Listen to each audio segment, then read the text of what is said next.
Right.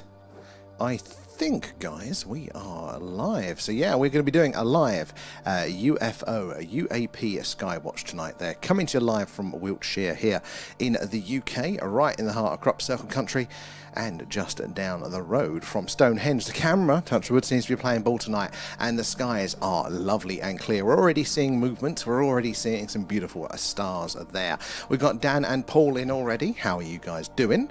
Yeah, lots of movement, so let's keep our eyes out tonight for the strange and anomalous there. Lots of satellites and moving things are there. We need to see these objects do something strange, something a man-made satellite just can't do there, like stop dead, short of its speed, change its course, its trajectory, something like that. Should we zoom in on some of this activity? We've got some movement down here. Zoom mode activated. Right, there we go, look. So, let's keep our eyes on this one as I zoom back out, keep following it across the screen. Again, until it does something strange, we cannot say that it's anything other than a satellite. You've got one up the top there, one to the side here as well, another one there. The skies are absolutely alive. We find, how are you doing there? And A-up, good to see you there. And thank you, yes, it is the likes and the shares, guys, that helps us reach more and more like-minded people like yourselves there. And the more eyes and minds on the old phenomena, the more we can all piece this puzzle together. But I think it's going to be a good one tonight. Wayfind there, coming in with the likes, thank you. I think it's going to be a good one. Not only have we got projected very, very clear skies, but I think, touchwood, I've beaten the camera into submission for now. So we'll have to see how that goes. Grim, how are you doing? And thank you for the gifts. Appreciate that. Goes back into the stream there as well. That blue that we've got, that is still the sunlight. The sun hasn't fully set, so we're getting this cool blue colour. But as the night moves on there, that is going to get darker and darker. We're going to see more stars, more movement, more activity there. So let's keep the spotting. So we've got two. We've got a slow-moving object. Oh, another one's coming into the middle. Where's my mouse hiding? There it is. So look, we've got a really slow-moving one here. We've got a faster one there and one up the top there. Let's have a look. Let's zoom in on this one. Zoom mode activated. They're going to sort of converge. Almost. Look. Oh, it's coming for it. It's going to take it straight out. Place your bets. It's just made it. Does seem to be getting... Oh, look, we've got target acquired there on the lock. That's not a bad lock indeed there, is it? But look how slow that one is moving compared to that one. Again, speed isn't necessarily anything strange there. Different altitudes, different velocities. So we are looking, really, the slam dunk is that course trajectory there, or a change of speed. That is, for us, you know, pretty conclusive there. And UFO X-Files, how are you doing there? We beat the camera into submission. We definitely did. We've got all three chats going tonight. So, guys, if you're just joining us, let us know where you're watching from tonight. But also say hello there. Let us know how you feel about the UFO phenomena. If you've had an experience, feel free to share that one whilst we're waiting for the action to happen on screen. But it is a very busy night, and we're going to need to be looking for all of that anomalous movement, all the movement there. Grim coming in with the shares there, and can't believe how light it is still there. Feeling a bit giddy with the full moon energy tonight there, A-up. Keep me awake most of the night there. There is something about it. I haven't fully started tracking that moon myself and how bad my night sleep are. But maybe there is a connection. Zen is in as well, and Galaxy in from the UK. I like to have that. So, guys, if you are joining us, we're doing a live UFO, a UAP Skywatch tonight there, coming to you from Wiltshire here in the UK, which is right in the heart of Crop Circle country, and just down the road from Stonehenge. So, a very ancient and mysterious landscape. These skies have a history of the strange and anomalous. So, what will we spot tonight there? I'm happy so far with the quality coming from the camera. So, that means we are probably going to have a very good night watching. So do join us for that. Again, say hello, make sure you're following there. We do something like this, or subscribed wherever you are. We do something like this every night. Clear skies, it's this, the UFO Skywatch. Cloudy nights, we do an alien radio signal hunt there, and we search what's called the hydrogen line. That is a channel on the radio dial where scientists theorize that if ET is out there, that's where they're most likely to leave a message, and it's where the infamous WOW signal was heard on, I should say, there. Look, we've got two tracked objects on the screen. There's a few more. Oh, look, that one, oh, it's struggling with that one. It's quite faint there. There's one just coming off the edge here. Oh, that one's coming. That picked that one up straight away. So the idea of all these... Look, it's picked up the star. It lost it there. So the idea with this tracker is that we're going to have so many moving objects on the screen. There are so many man-made objects up there that as the summer draws in, we're going to be able to see more and more of them, as we are right now. And we're going to need help keeping an eye on them and seeing if that movement, if their behaviour is anomalous. Their satellites are falling to Earth in a big circle, so we see it as straight lines there. Any deviation from that, and we know we're dealing with something a little bit more interesting. So the tracker is going to help us to do that with multiple items on screen, but it's learning, and it hasn't had much opportunity to practice recently, so it's going to take a second, I think, a hot minute there. And Paul, how you doing? Good to see you in. Thank you for the gifts. Appreciate all that. All goes back into the stream there as well. And Grim, thank you for feeding Alan. Nom nom nom, thanks guys. There, Paul is in there, and Ajax there. The sky is blue, and it's not raining. I know for once there. Can we keep this colour all the time? Sadly, as that sunlight goes around, it's going to get darker for us. But being as clear as it is, when that does get dark, we're going to start to see some of the colours of those distant stars, and that is going to look absolutely stunning there. And Agent X, thank you for the gifts. Appreciate that. There. How's your day been, Paul? It's been all right. We did an interview today, another radio interview about the stream. And about everything there. Only a local one. But hey, it breaks up the day. It's something. It's always surprises me. I think I'm going to be all right doing it since we do the lives, but I always get nervous, you know, not allowed to swear. Oh, we got one. Zoom mode activated. Now, think about the ones we have been observing. And now look at that one. Look at how blue... Ooh, oh, for fuck's sake. There you go, too much swearing. How blue it is. There we go. Very, very interesting there. Again, not in of itself necessarily anomalous, but it does make you go, hey, that's a bit different. I wonder what is going on there. Last night, we were thinking, oh, it wasn't going that well. But we got some very distinct colours, very reds and oranges, and very even bluer than that. So, could be quite interesting. We don't usually check this patch of sky, but we're fighting the bright moon, so we pointed it over here. So, we might see some things we don't normally otherwise see.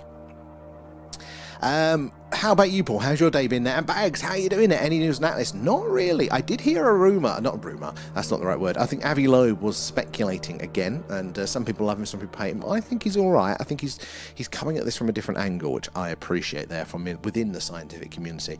But he was theorising that maybe it is a big nuclear bomb. There was some sort of signature coming off of it. Old Atlas there. Maybe it's just like a free-floating nuclear bomb. Which, again, is pure speculation. But it did then immediately remind me, or make me think of, the fact that Mars is, covered in that type of radiation, the element that can only be forged in a high-speed nuclear reaction there. So you go, that was meant to be a large bomb. That if that was the case for Mars, maybe it's something like that. Maybe species put these big flying nukes around there that detect life and then maybe wipe it out. Maybe they're like the equivalent of those sea mines that you get, but for solar systems. And maybe because we were perfectly behind the sun as it approached closest to us, we kind of did a dance, didn't we, around it there. Maybe it didn't see us and we kind of got lucky on this path around there. Pure speculation though, but Rio is in. Kate there. There's no cloud here, and you've got new eyes, Kate. Make the most of it there. I bet you're going to start spotting loads of things. Congratulations on the new eyes there. And it's this, how are you doing? The camera's looking clear. I've had a fight with it. And I think, touch wood, I've won. So hopefully the camera will behave a little, but we're going to see tonight. I don't want to speak too soon there. And Ben, thank you for the shares there, guys. It is the likes, the shares, the tapping away, all that sort of stuff there that helps us reach more and more like-minded people like yourselves there. And the more eyes and minds on the phenomena, the more people sharing their experiences and their knowledge, the better there. The more we can all piece this puzzle together there. And GWAC, Agent X, and Grim coming in with gifts and feeding Alan. Nom nom nom. Thank you for guys. those guys. It all goes back into the stream. And Paul, normal boring deliveries there, healthy food to customers, same crap, same a day. Sometimes though, as long as your day's just same and stable there, then we can use our evenings and weekends for something a little bit more interesting. I don't know. That's what I'm told. GWAC, good to see you. Thank you for the shares there. And 2468, who do we appreciate there? Alan. You want me to sing already there. And is this there? What's your thoughts on the video I sent to you there? Quite an odd thing. So yeah, from the video, it did look quite interesting. I mean, there wasn't massive anomalies initially, but the difference in light and brightness there, but yet they were the same speed from that video sent was very, very interesting. Right, let me quickly pop back over to the tubes. Let's see where we got to with you guys. I'm bouncing between two chats tonight, but do say hello. It might take me a minute to get there, but yeah, do say hello. Let us know where you're all watching from. I got to Zen. Raf is in. Good to see you, Raf. The tracker is on. You'll be pleased to know that. And Living Light there. Wall plugged night today. I'll pronounce that wrong. Maybe we'll see some witches flying on the broomsticks. You know what? That would be brilliant, wouldn't it? So just the old traditional silhouette there, like a Disney movie, cackling as they go by. Although I have to live here, so maybe it wouldn't be particularly good for me. Zen there, proper flying with a black cat and everything in tow there. And just doing the old Tesco shop online there, so we'll be dropping in and out. No worries, App. That is the bane of Leanne's week. That is doing that. There, Tank there, the armchair traveller there, has a cloud splitting orb live on loop. Oh, I haven't seen that one. There, and Gribbage, how are you doing? Good to see you.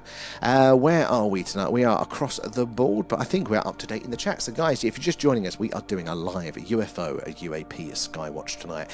These are the skies live over Wiltshire here in the UK, which is right in the heart of crop circle country and just down the road from Stonehenge. So help us spot the weird and wonderful, the strange and anomalous tonight. There, do say hello in the chat. Let us know where you're all watching from. There, yeah, let us know where you're all watching from. Say hello. Take me a minute to get around you, but we want to hear from you all, right? The little world map of where everybody's joining us from tonight. Yeah, but we do this pretty much every night. So, clear skies, it's this, the UFO, UAP, Skywatch. Cloudy nights, we do an alien radio signal hunt, and we search the hydrogen line, the channel on the dial, where scientists theorise that if ET is out there, that's where they'd leave the message. It's where they've hurt, where they would put the wow signal there as well. Right, where are we? Into the chats there. Ajax can count there. He's getting there. And you need to do your shopping. Oh, it always comes around quick, doesn't it? And Shuttler there. Hi, Dale's partner. In at this time, she's taken my place, listening in the background. Well, hello, Adele there and Shuttler. Good to have you both in. Hope you are well. You both are very welcome here. And the camera seems to be working tonight, so very good there. And Paul is Mansfield, Nottinghamshire. I went to Mansfield once to buy a car. It's my only experience. How are your skies tonight there? I can see it live. Oh, very interesting. Sadly, I can't on here now, but we've got the days of footage there. Very, very interesting. We are living in a time with all of these electronic devices around the world now are just collecting so much data that the mainstream explanation of, weather phenomena, swamp gas, all the usual stuff there, just doesn't hold anymore, does it? We are now getting more and more data collected. I think we are right on the cusp now of just there's going to be so much data, so much anomalous stuff out there that disclosure is going to have to happen there. Oh, Aston Online is even worse there. And Marcus, good to see you there. And Mr. Mazungu there, how are you doing? Good to see you in. Oh, we got some more movement. Right, let's zoom in, shall we? And Marcus, thank you for the gift subs, Patreons and Super Chats. It all goes back into the stream. There you go. So we've got some movement right here. Now, as far as we know at the minute, this is just one of the many, many man-made satellites up there flying around, delivering communications, internet, spy satellite even maybe, there as well. But we need to see it do something strange. We need to see it stop dead, change course, speed or trajectory, something like that will tell us that in fact it is something a little bit more anomalous there. That is the only way we can be sure from down here, because what's happening is the sun hasn't gone fully round. That is why it's partly blue still. We're getting a bit of that daylight in, and that will go soon, I think probably in the next 10 minutes or so as the sun goes more around. But also it's still round enough for those objects off of the surface to bounce that light back to it, reflect that sun's light back to us. So we're going to see anything up there, be it a man-made satellite or ET flying from A to B. They're going to reflect that sun's light back. It's going to be the movement. It's the main way for us to tell the difference there. But it's quite a hard bar to filter this. We're going to need your help to spot those anomalies, to track that movement with your eyes. We do have the tracker on there, but it's still not very good. So, fingers crossed, we will... excuse me, fingers crossed we will together see those anomalies there. And GWAT, they just ordered the Magic Cube projector for the bedroom wall. On GWAT, we need to see a picture of what that looks like there. I all find it strange seeing our stream up live. I was doing that radio interview earlier, and I got introduced as a TikToker and a YouTuber, and I'm like, that is... I can't deny it technically, but it just feels very strange to hear that. It's breaking the fourth wall for me there.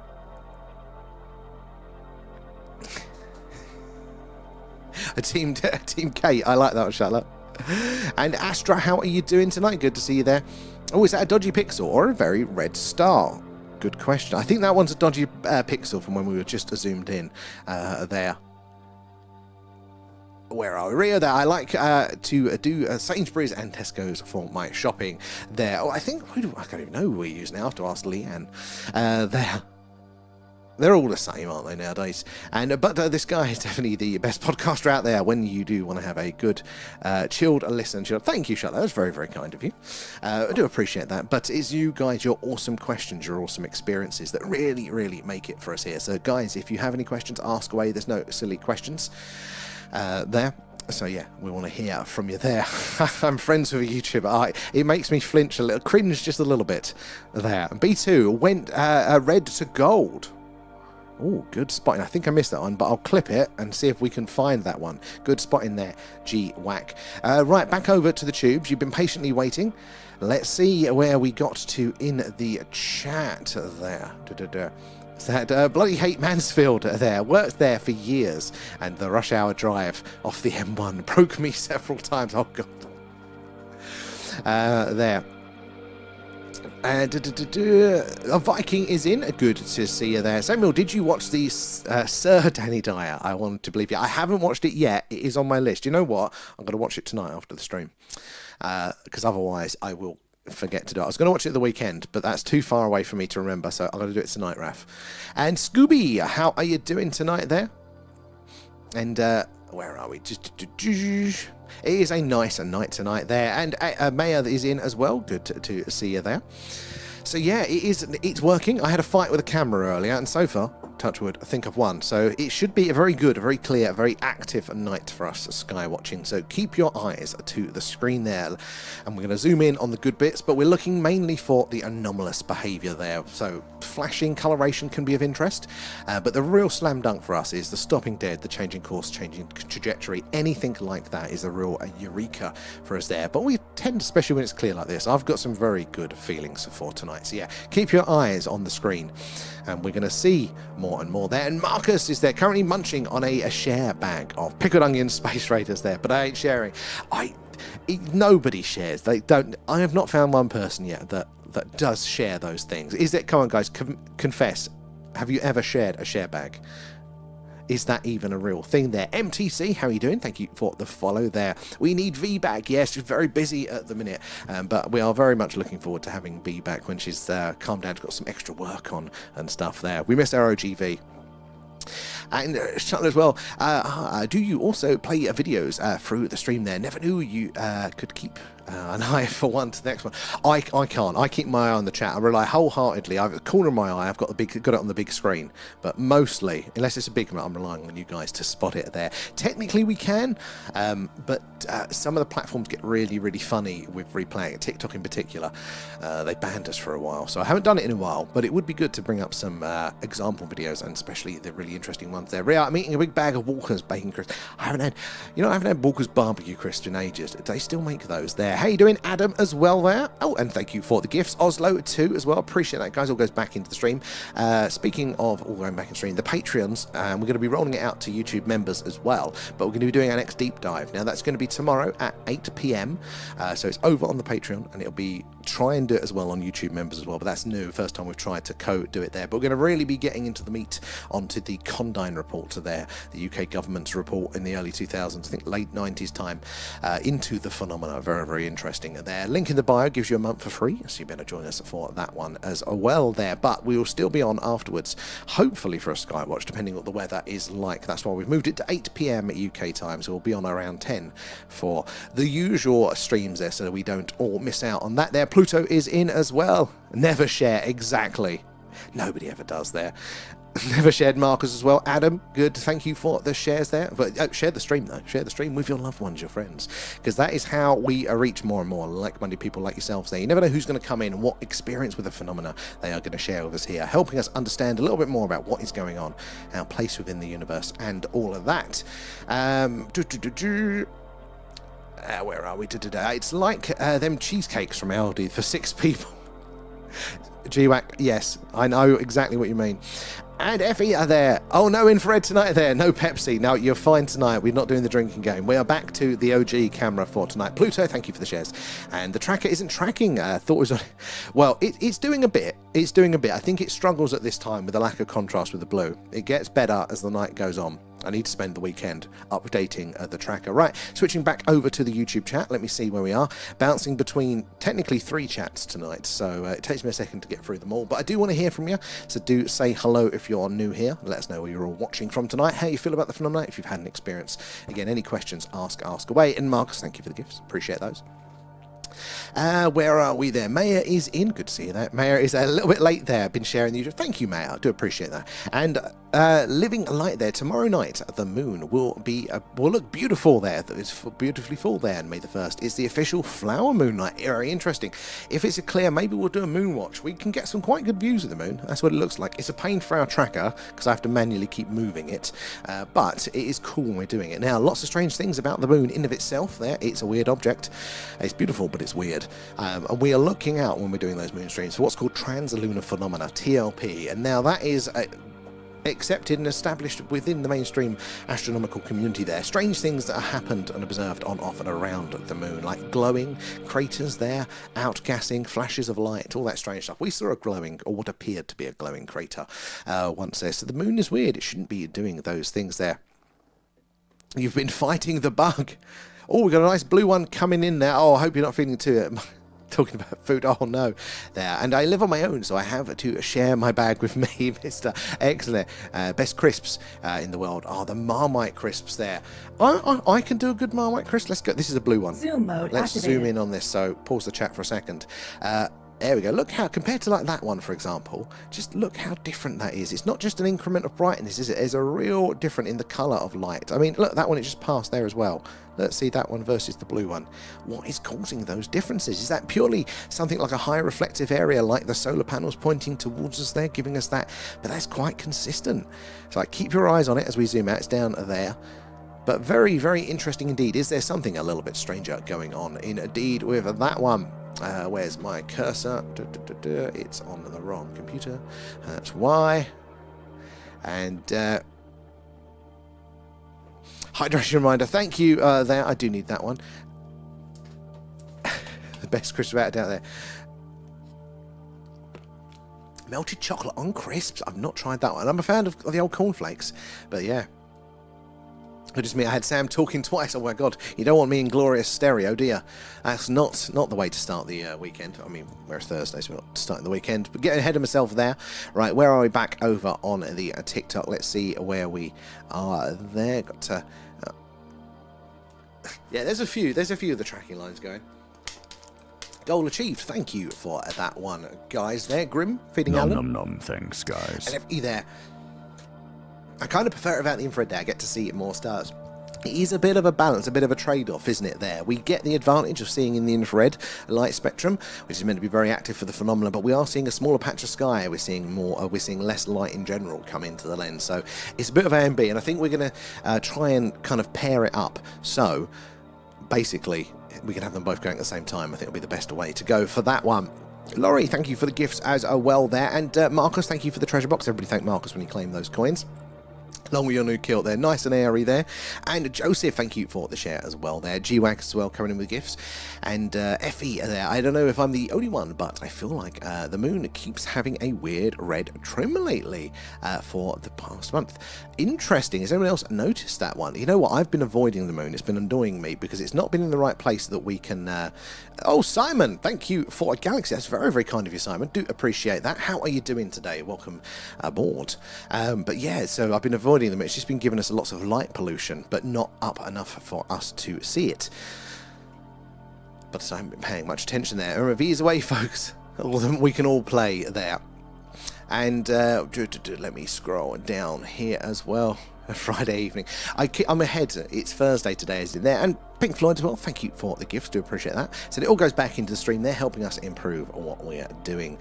Gift subs, Patreon, super chats, all that as well. And Paul, if there are UFOs or UAPs in space, why is astronauts on the ISS aren't reporting them? So very, very interesting questions. Now, there is a lot of anomalous footage there that it appears to see some stuff in the background. Some of the lives from the International Space Station are always cut off suspiciously, but there is footage apparently captured by the ISS there of anomalies. Now, are the astronauts told to keep quiet, or maybe they kind of don't see them? I've noticed this a lot. Like, you know, you have to be open to things. or you won't notice them. And the analogy or the example I give is that, you know, plumbers are probably disproportionately low represented in haunted house cases there. You know, they know and understand the bumps in the night, you know, that could be the pipes in your house, and therefore they'll probably just assume that every bump in the night it's just the pipes, it's just the boiler. In the same way that I assume all the bumps in the night for my house are the pets and things like that. But it doesn't mean that they are. And maybe it's the same with the astronauts up there. If they're very of the traditional scientific mind, well, not looking out for UFOs, maybe they're not seeing them. Maybe they see a glint or a flash of light and go, probably a satellite. But there is some video of things that do appear to be very anomalous caught footage up there. There are astronauts, though, I don't think on the ISS, but definitely the older generation of astronauts, Apollo, Mercury sort of time, all that stuff, where they do claim to have had some interesting experiences. In fact, one of the deep dives, we are going to be doing sounds, strange sounds from space, and a lot of reports from NASA on that one. And Rio, and it's a nice warm day, apart from loads of chemtrails. That is the flip of it. Yeah, but it's been a very, very warm day today. I'm in a shirt today. I'm not in a jumper. What's going on there? That means no jumpers now until October. Jessica coming in with the shares there. And right, getting off night G-Wang, thank you again for joining us. Get some rest and we'll hopefully catch you tomorrow there. And Angela, can we have a raccoon or an otter as a group mascot? I would love, I love animals, so 100%. If somebody send us one there. We have an alien. Actually, let's replace Alan there. Simon, hey, I love the cowboy hat there. I often think whenever that one comes up, I'm like, I want that moustache. I remember I've kind of got one, but it's nowhere near as good. So, I've got the hat ready for when I do grow the moustache, though. Hat for hat. There, right, it's evening Susie as well, how are you doing? Thanks again there, Simon. And Paul there, what and why do the American government hide secrets about Area 51? People know it's there. It's a very good question, only very, very recent. I think it was during Obama's term, that or might have even been afterwards, that he officially recognised Area 51. But we do know it's there. It is a secret, officially a test flight facility there for secret planes and stuff. The U-2s were developed there in the middle of nowhere, so people can't really see it. They can keep eyes off of it there and do a lot of tests, mostly quite private. So it's the perfect place that you would think of there to put your UFOs if you had a crashed one there. Now, why are they not telling us all of the details? There are many potential answers to that, all of them interesting. No idea which one or combination of them are true, but everything ranging from Blue Nose does have competition, actually. We'll have to remind Blue Nose who comes in. Alan there, thank you for the follow. Where are you joining us from? But lots and lots of potential reasons from that society couldn't handle it. Maybe they want to keep the strategic advantage, or maybe they just don't want to tell people that, hey, there is something going on and we've got no control over it there. And the grid is back. Yeah, I was hitting all the technology today and we seem to have won. Let me quickly go back over to the tubes. Where are we in your messages, guys? Where did we get to there? Hollywood is in. How are you doing? And I got to that one, yeah. And then I forgot, didn't have to come back there. Share, no sharing from A up there. And oh no, I've done that one. Let's go there. And no, I've done that one. God, when it jumps ahead, I lose my place in the chat. Apologies, I do have missed your ones, guys. Yeah, that was it. Me in stereo there. Star Lady, namaste there. And always have a lovely one there. Alien and there. Southwest London, welcome aboard. Good to have you in. How is your week going? How are the skies in London? There have been, even though London, obviously a city, light polluted, and never known for its great weather, there have still been some very anomalous group sightings of objects over the city in various places there. Have you ever witnessed anything yourself there? And let's scroll down here. And where's Raf's there? Sorry, just trying to find my place in the chat there. It's a Sainsbury's bag. I can actually add certain stickers now to, I think they're only for members on the YouTube, but I can add the custom stickers, so I have been adding some of those, guys. I've been watching Janet flights going there, Area 51 each day, Scooby, very, very true. So that is how they shuttle the workers, isn't it, to Area 51. They've got their own planes.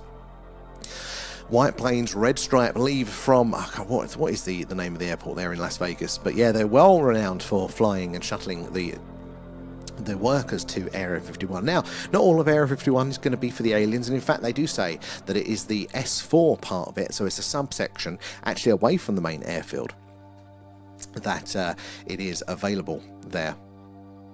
Is available, is where they do the UFO stuff. So it's the top secret spy planes and things in the main bit, and then S4 for the things there.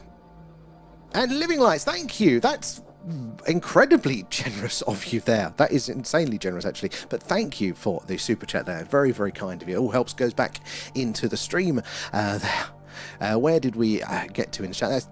I didn't even know they went up that high there. Living light. But thank you. That's very, very kind.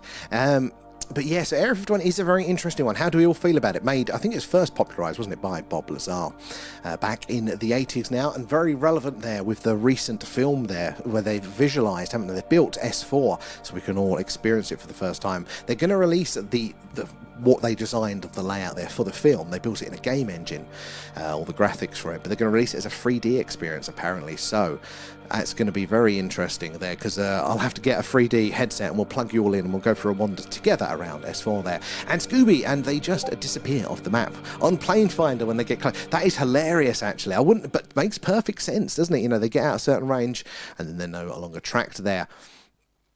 And Uncanny Expeditions is cool there. I love watching his videos. Name rings a bell. I don't know if I've seen that one there. How are you getting on with American Alchemy there, Raph? You liked it there. And Blue Nose, thank you for that star. That is very, very kind. Do appreciate that as well. How are you doing today, Captain Blue Nose? Watched a restricted plane do a 4-hour survey weekend of S4. Again, very interesting. We are getting more and more evidence that even though it's a secret facility with only breadcrumbs there, we are now piecing those things together, like the road that went there that was removed off of earlier maps and all that sort of thing there. And yeah, so it's very, very interesting. Right, back over to the TikTok. Guys, if you're new here, we're doing we're doing a UFO UAP Skywatch tonight. These are the skies live over Wiltshire, here in the UK, right in the heart of Crop Circle country, and just down the road from Stonehenge. So lots of strange and anomalous things in these skies over the years. Keep your eyes peeled there. So there's lots of movement, and what we need to see is that movement, rather than travelling in a straight line, we need to prove itself to us that it is just not a man-made satellite. They are falling to Earth in a big circle, so they appear to be basically straight lines on the screen from us there at consistent speeds. If we see a variation on that, then we know we've got something much more interesting indeed. So keep your eyes peeled, follow them across the screen. The tracking is playing up again, surprisingly tonight, but it is there occasionally. But yeah, keep moving, following that movement across the screen. And we're looking for it to stop dead, change its course, its trajectory, anything like that that tells us that it is actually a little bit stranger than one of the many man-made satellites. There you go, there's the tracker. Should we zoom in on this one before I get back over to the TikTok chat? Zoom mode activated. Right, there we go. So it's caught this one. It's actually a reasonable alignment there. The drumming monkey. I just saw that one there. Thank you there, Blue Nose. I've not seen that one before. Oh, it's catching. It's right. Okay, that's another bug I need to fix on the tracker there. It jumps to the stars. But yeah, so the idea with the tracker is that it's looking and identifying the movement that is on screen. Then it will see where that movement's been, and if that is a straight line, it then uses that straight line to predict a straight line in front of it, and then it follows it along there. And if it's a satellite, it will follow that straight line with no deviation, and it will stay green. If it goes red, that tends to mean that whatever that object is has deviated from the behavior of a satellite, therefore highlighting to us that it's worthy of looking a little bit more there. Oh, night GWAC, thank you for joining us there. Jessica, thanks for the shares, guys. It is those likes and shares that helps us reach more and more like-minded people like yourselves there. And can we oh no, I've done that one. Let me scroll. Here we are, and Paul there. Oh no, I've done that one as well there. No, I've done that one. Alan, yeah, we got to that one, and the grid is back. Oh, but lots of ex-staff have said there are strange goings-on and say aliens do exist. You are very, very right. There are a number of people that claim to have worked directly. Obviously, Bob Lazar is most well-known, but is it Dan Barish as well as another guy who claimed to have worked at S4? Not sure what we make of him, but his account was very interesting. But rather than working with the craft, he claimed to have worked actually with an organism, a being that was kept alive there. But there are other people that claim to have worked there, some of them in less glamorous roles, but still support the fact that there is something going on related to the phenomena there. And look, if you've got a crashed aircraft, maybe you've got the ET bodies in the US, where else would you put it? Well, you put it at the facility that you've already got set up that is away from prying eyes, very, very secure, wouldn't you? So it does make a lot of sense there. Please forgive your tummy rumbles there as well. And Marcus, it reminds me, Sam, I sent a message on TikTok about a streamer called Remote Trooper, Films 51. Oh, excellent. I'll have a look at that. I'm so behind on my messages. Would you believe I used to be on multiple times a day? You'd get a reply from me, normally within the bloody hour. not anymore. Not anymore. It takes me days to get to my messages now. I will definitely have a look, because I do love it, because that is the only way I keep up to date with a lot of things, is you guys going out of your way to share me the interesting information. I did watch a tuber that was, he was camping at Area 51 and travelling out there and, in the desert around that sort of area, doing a lot of filming. Surprising, actually, how close you can get, and with a good lens, you can get direct eyes on the normal part of Area 51 there. And who pays for the Janet flights from Vegas to Area 51? I think it'll be all government, won't it? They're paying for their employees that are all probably privately employed now. I mean, who was it that Bob Lazar technically worked as a government contractor, is how they hide it from the Freedom of Information request there. And Han there is the really bright star on the horizon tonight. And Venus, probably is if it's on the horizon, most probably Venus there. I think without seeing, though, I wouldn't know for sure, but quite probably there. And Captain Blue Nose is taking his captain hats back exactly there. And the backdrop would look good on Galaxians, what's that there? And good there, one more day, then a nice long weekend. Well deserved, especially in your line of work there. Have you got any plans, or are you just chilling out? That is a nice bright blue one there that's coming down the middle of the screen being tracked. Keep your eyes on that. And Jack, how are you doing? Thank you for the follow. Good to have you in there. And Simon there, great. Thank you, Simon. That is very, very kind of you. You're supporting always, also just being in the chat as well. I do appreciate that. Guys, if you've got any questions, ask away there. There's no silly questions here. We love to hear from you all. Maybe it's just want to say where you're watching from tonight, or if you've had an experience there. It takes me a second to bounce between the chats, but I do want to hear from you all there. Or Shonol there, if I pronounce that right. Let me know if not. Freebie, a good spot in there. So Freebie is basically just above the gift goal for you tubers there. See if we can. I'm a bit behind in the chat, so it takes me a second there. Marcus, I think that might be the same guy, SM. He's bought some land. Oh no, I haven't. That one popped up as I bought some land just outside of Area 51, and I got like a few minutes into the video because I'm like, oh, that's brilliant. He paid $2 grand for 2 acres, really close to the line of Area 51. What would we do with that bit of land, guys? We'd have permanent watching there, wouldn't we? There. And average there today, it was unbearably hot. Honestly, a little bit of heat. I like the brightness, I like the sun there, but I am not built for it.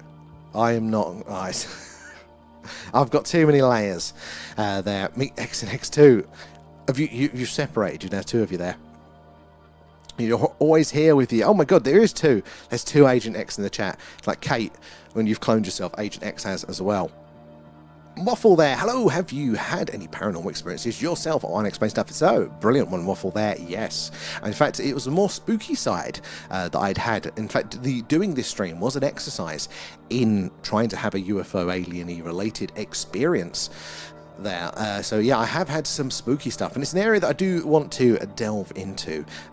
There's a good overlap of interest, UFOs and the spooky stuff too, but yeah, no, we haven't found a way of doing it, although Leanne has had some very good ideas there. But yeah, I do like the old spooky stuff there. My boyfriend was wearing a coat.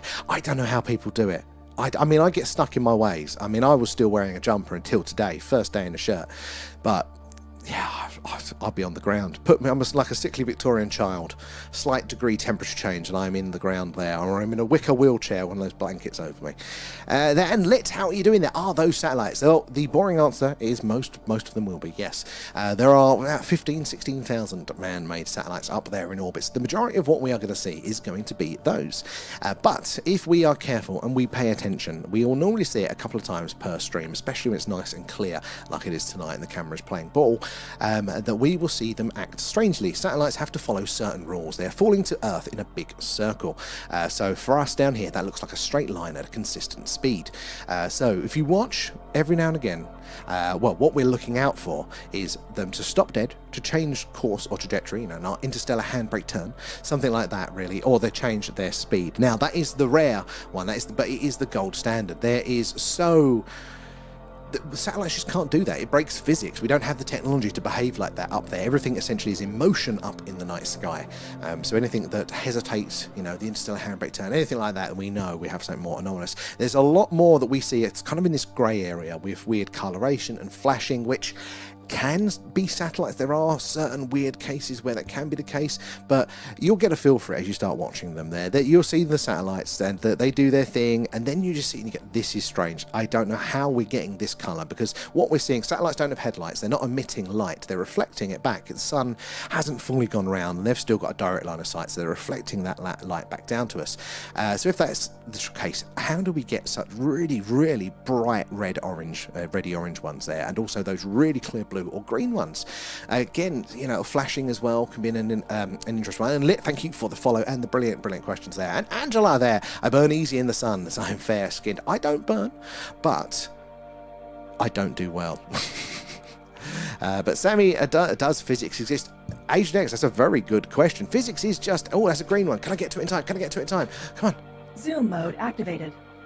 Oh, you don't know if you can see it there. Sorry, guys. Look, the coloration's not looking at the white, but it looked more green. Anyway, that was interesting, the variation. I only just saw that one then. So, guys, yeah, does physics exist? Well, remember, we cannot mistake the map for the territory. Physics, as we know it, as all the big-brained people are working on, that's our best attempt at understanding reality, trying to predict through observation what the rules are. But if your map says there's a petrol station to the next right, and you get there, and there isn't one, is the map at fault? Or is your road at fault? It's the map that's at fault. And there are lots of anomalies. There's lots of areas in physics that we don't fully know. You know, it's definitely an unfinished book. So does physics exist? The best question is, how effective is physics at explaining our reality and our observations within it there? Do we have all of the sensors, the brain power as humans to understand the full range of what reality might be here? And Christian there, have you ever recorded one? Yes, so should have some clips on the TikTok page there. The recent ones are going to be, it's auto-posting now. So God knows what it's posting. But before those ones, lots of all the clips there of some of the just really cool things like Starlink, shooting stars. But there are some anomalies, some very good ones. But we do tend to catch action, especially on a clear night like this, pretty much every stream. That is a big, bright one there being tracked across the middle. Very big. But again, it's not doing necessarily anything anomalous there. That one is possibly just bigger and brighter because it is closer to us at a lower to altitude there. And I go brown in the sun. I do as well, Adam. There. Hello, darling. Are you okay? Are you still feeling sad after the film? We watched something sad on TV and now I've got residual sad. He's got the residual sad. Maybe take Alan and he'll cheer you up there. X2 here, I was cloned by aliens last night. Oh, thank you, Alan. After Kate stole my, what's that? Vault. Thank you, Alan, for attacking me. This is what I have to live with. You're cloned like Kate's clone there. It's definitely warmer under the dome. Kate, Agent X, you've been over to the dark side there. Wow, it's a brilliant question, Lit. Guys, I said if you're new here, we're doing a live UFO, a UAP, a Skywatch tonight. These are the skies live over Wiltshire here in the UK. Do let us know where you're all watching from tonight. If you've got any questions about what we're doing, what we're seeing, how it all works, maybe it's something you've heard or you've seen, ask away. There's no silly questions here, and we'd love to hear from you there. Right, I'm going to bounce back over to the YouTube chat. Where did I get to? Oh, you've watched loads of Jesse Now Raff there, right up my street. I really like him. So a lot of the time I find, and this isn't a complaint, but it's a lot of the same old thing, you know, like I'm really interested in, like, you know, whoever it might be, a particular whistleblower. I'll watch every podcast they go on, and they just say the same thing. That's not a comment on them, that's just how it works. But there's the same thing, there's lots of people chewing over the same information, and sometimes there's new conclusions, new theories, which is interesting, but I do feel like it's a very low return most of the time. But Jesse's stuff, he always, for me, or most of the time, is bringing new information to the table, new connections, new discoveries. So Jesse Michael's American Alchemy, guys, definitely worth checking out there. And Zen as well, I like it. We're in a bit of a Jesse fanboy club here. And where are we? There. The Three Wise Men. Have I? Oh, no. Oh, it's jumped ahead of me. Sorry, guys, on the tubes, it just jumped to me. I was reading through, and I blinked, and it scrolled ahead. Where did we get to in the chat? No, I did that one. The glorious tracker there, Raph and Scooby. Do you know any better free apps other than Plane Finder to track flight? There is another one. Oh, God. Agent X, you'll know this. What's the other? Because you always used to tell me, don't use Flight Radar. There's another one. There is one. I can't remember off the top of my head there. My doorbell caught. You did, actually, and it was quite square what was caught on your doorbell there, and daylight as well. Where are we there? Am I still staying still? No, I can see your chats there. And Star Lady as well, interesting. Lots of footage. 10 minutes away from Twickenham at rugby ground, where white orbs with planes. Hand on heart there. Not sure how aware there is another channel from Wiltshire. I'm not sure if you're aware there's another Wiltshire there. Totally different. Oh, I didn't know. What's the name of the channel? See our neighbours. Good to have more people. Again, look, the more people looking at the skies, I think, the better there. The more chance we have of observations across multiple witnesses there. But that's very interesting.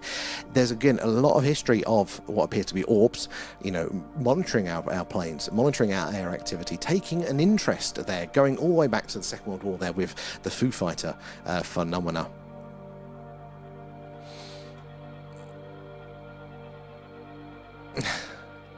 Where are we? Are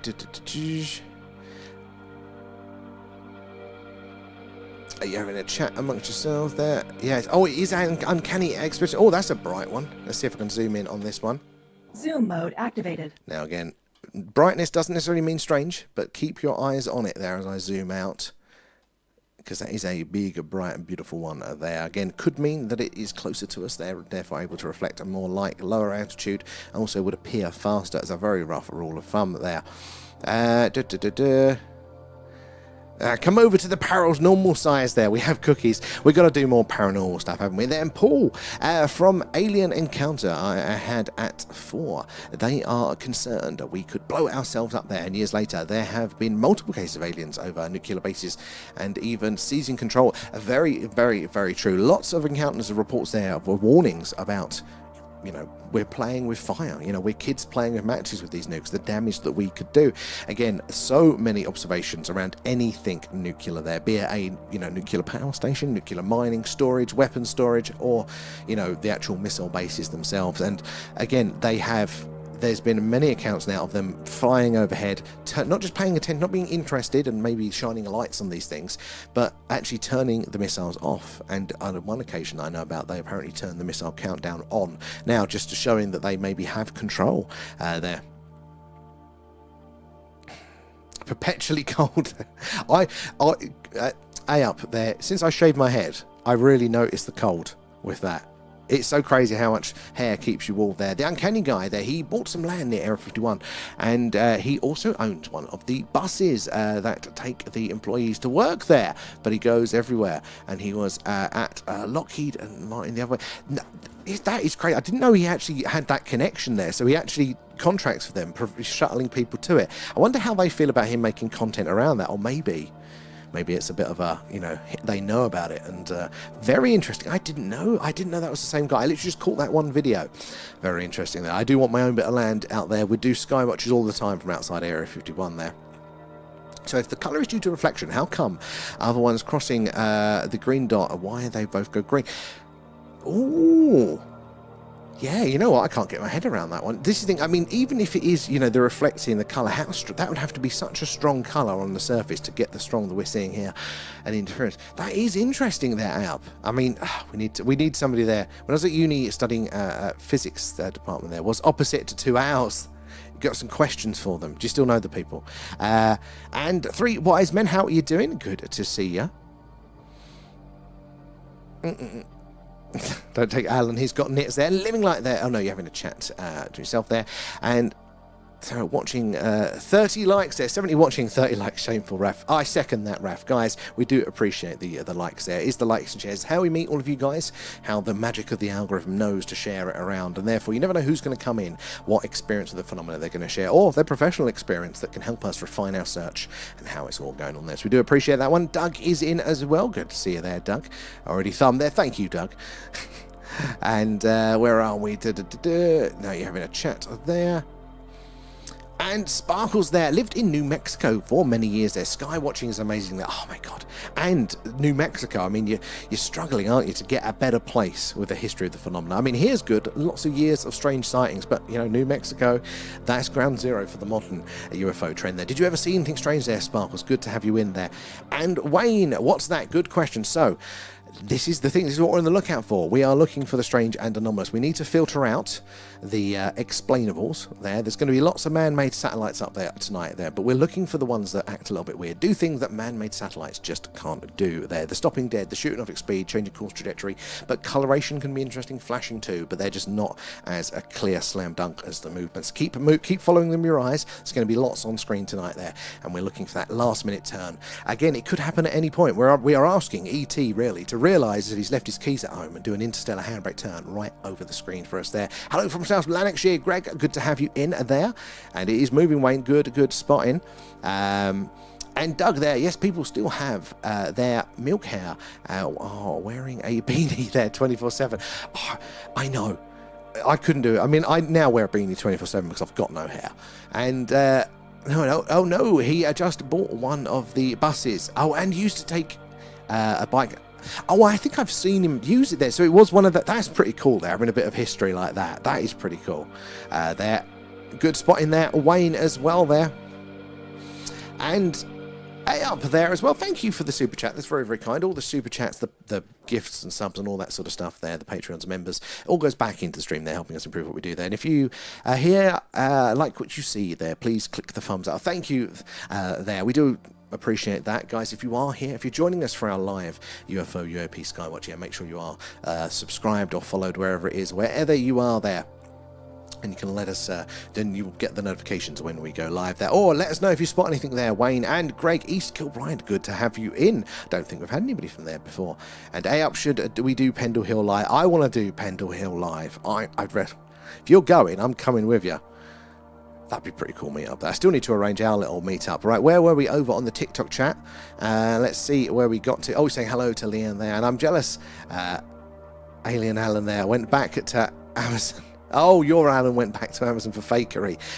He's a fake one. He's not a real IKEA one. And Marcus, yeah, Keir Starmer's speeches do have the same effect. Yeah. Brings me to tears constantly there. I am a Jesse fanboy. I will admit it. I am. And Ben there. Now, that is a force guy tonight. You're not wrong, Ben. Me and the camera had an argument today, and it looks like we've come to an agreement, so touch wood.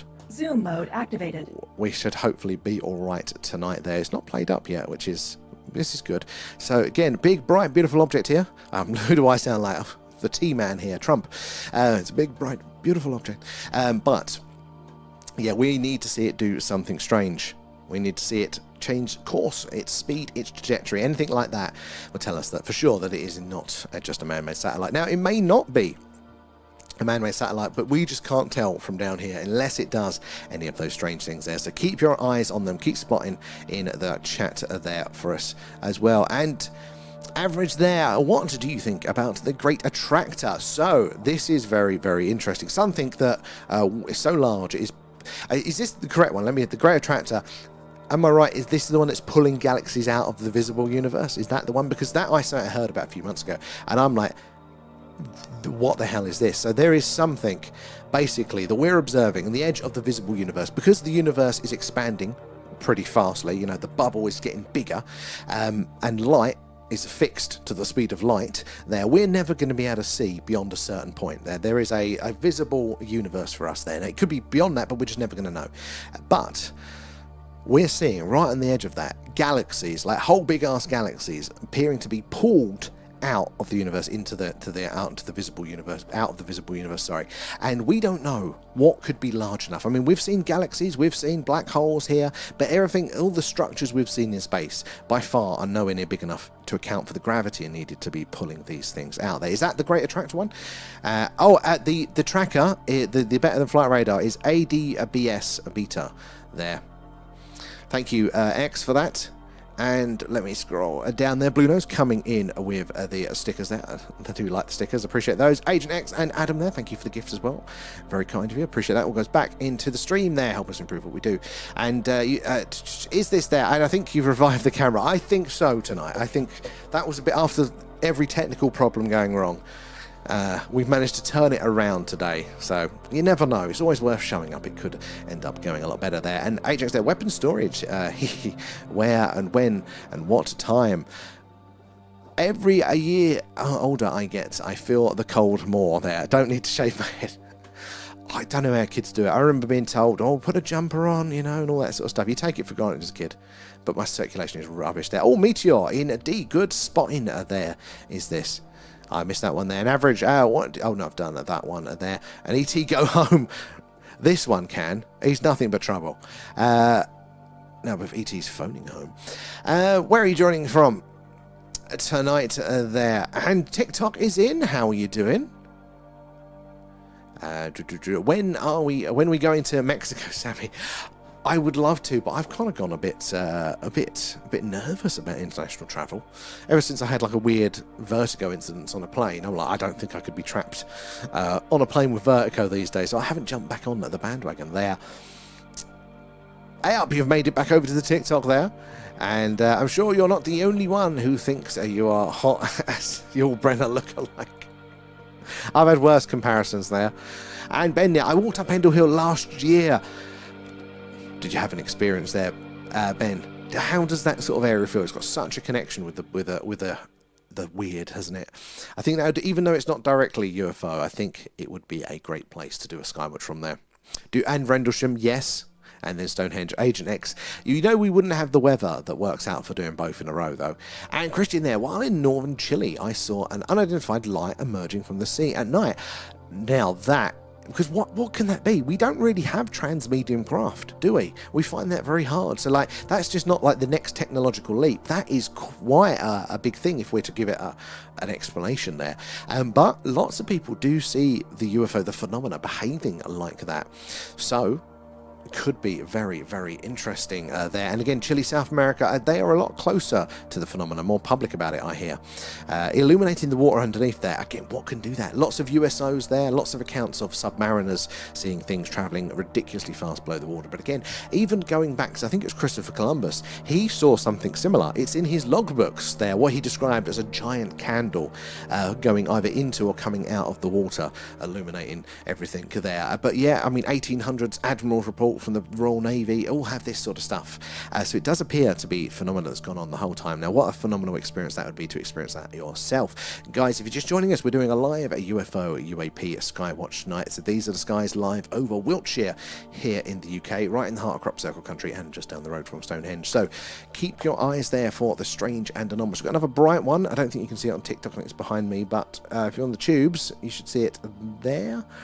Keep your eyes on all of this movement. There's a lot of man-made satellites up there, but every now and again one will do something strange, something anomalous, and we'll be able to therefore know that it is not a simple satellite and is something indeed more there. So do make sure you're following,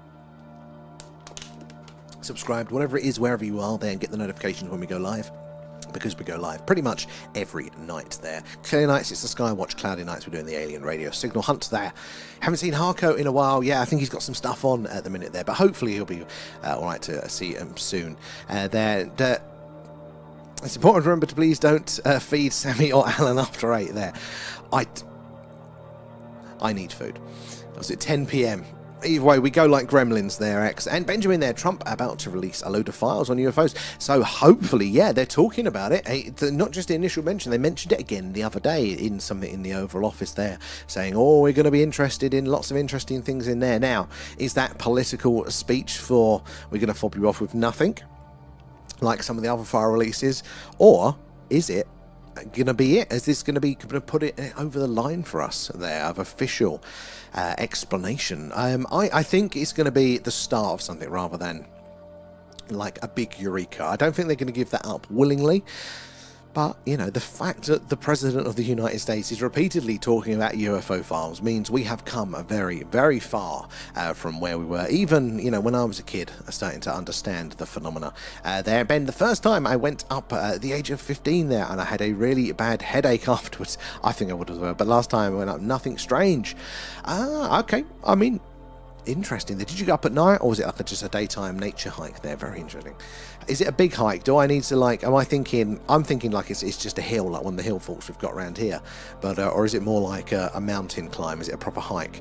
There and TikTok there. I'm good, thanks. There, just been giving my sister a hand moving. Awesome. That's what family's for. Good man. Good to see you in. You can relax now there. And Graham D3, good spotting. I'm a bit behind in the chat, but do keep up the good spotting.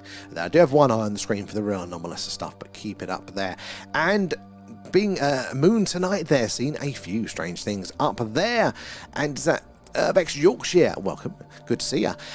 So yeah, the moon is weird. Like, the moon is really weird, and I thought that was full tinfoil hat territory there, but no, when you actually look into it, the moon is a strange object there. The fact that it is, you know, so perfectly, is it like 1/400th the size of the sun, but yet at 400th the distance to give us those near perfect eclipses. I mean, that's pretty weird. What a coincidence of that, you know, the effect that it has here on our planet, the fact that it's meant to be made of the same stuff as Earth, but yet it is only 23% as dense. Oh, we got a green one. Slight green coloration to this. I'm not sure if you can see that Zoom well. mode activated. But when it's in the darker patch, this has got a green hue to it. Oh, bollocks. Sorry, guys. There we go. So, again, it's not as dramatic as some as the other ones, but it's interesting. Still, you think of the variation. Oh, the tracker's got it for now. But I'm going to zoom out, so you keep following that one. Now, why is it, if they're all reflecting light back, why do we get some dramatic colours versus the others? Don't. Come on, mousey. There we are. Where do we get to in the chat here? And lit there, if those are satellites there, how do they appear from nowhere? Brilliant, brilliant question. So, a lot of it is that we've just got this small snapshot in the sky, and they're doing their circles, and they're just kind of coming in over that small box that we're kind of doing. But you've noticed that they kind of just fade in and fade out. Now, technically, that could make it an anomaly as well, but there is a part of the phenomena of how it all works that could explain some of that. So as the sun goes round, you've got to think that the shadow on the Earth then comes around. The line of night kind of comes further and further around. That's the same on the surface, but it's also true going out at height there at different altitudes. Now, it's not at the same line, it's kind of slayed back at an angle. It takes longer the higher up you are to come round there, but they call it the umbra, the Earth shadow. So the more further it goes round, the lower down ones will start to see less of those because they'll get caught in the shadow, and at some point in the night you'll see that the line will be perfectly halfway across the screen, and you just see the satellite disappear into it there. So some of that can explain some of it there as well. Oh, is that a binary star in D2? Where are we? D2. Oh, was that a flasher? So, I don't know specifically what star. It might be a binary system, or it might be the perspective. It could be further away, but to us it looks like they're close.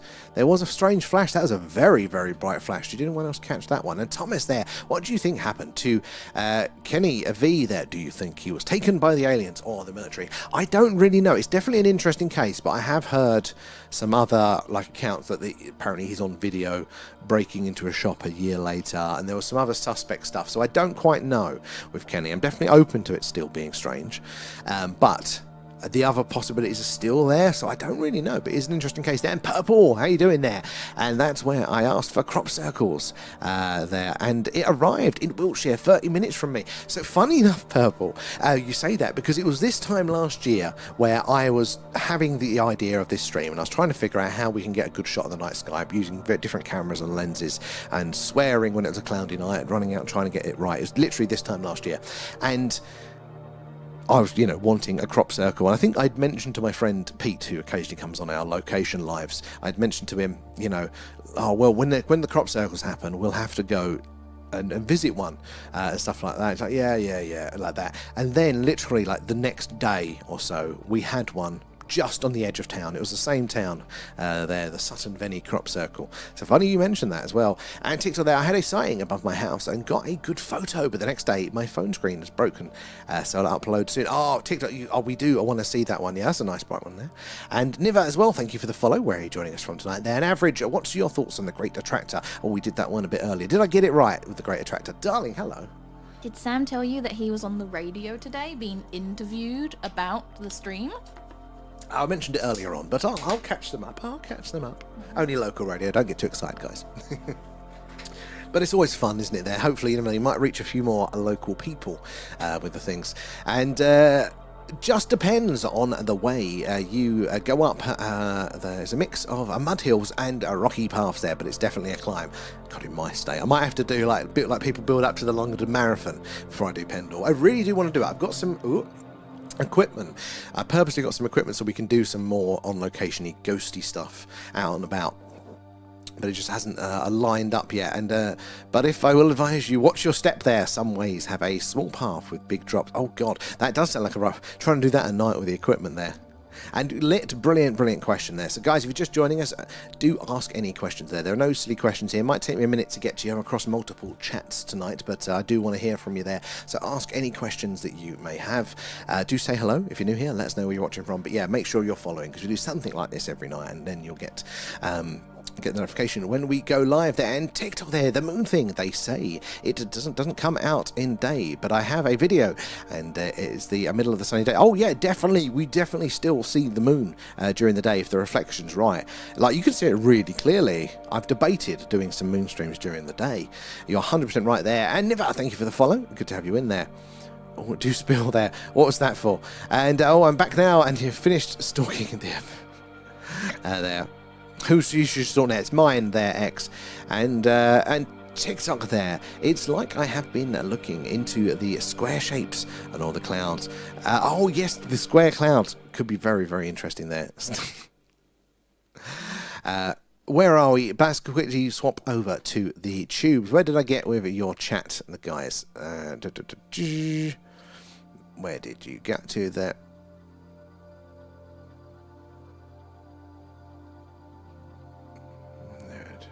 No, that was Amps there.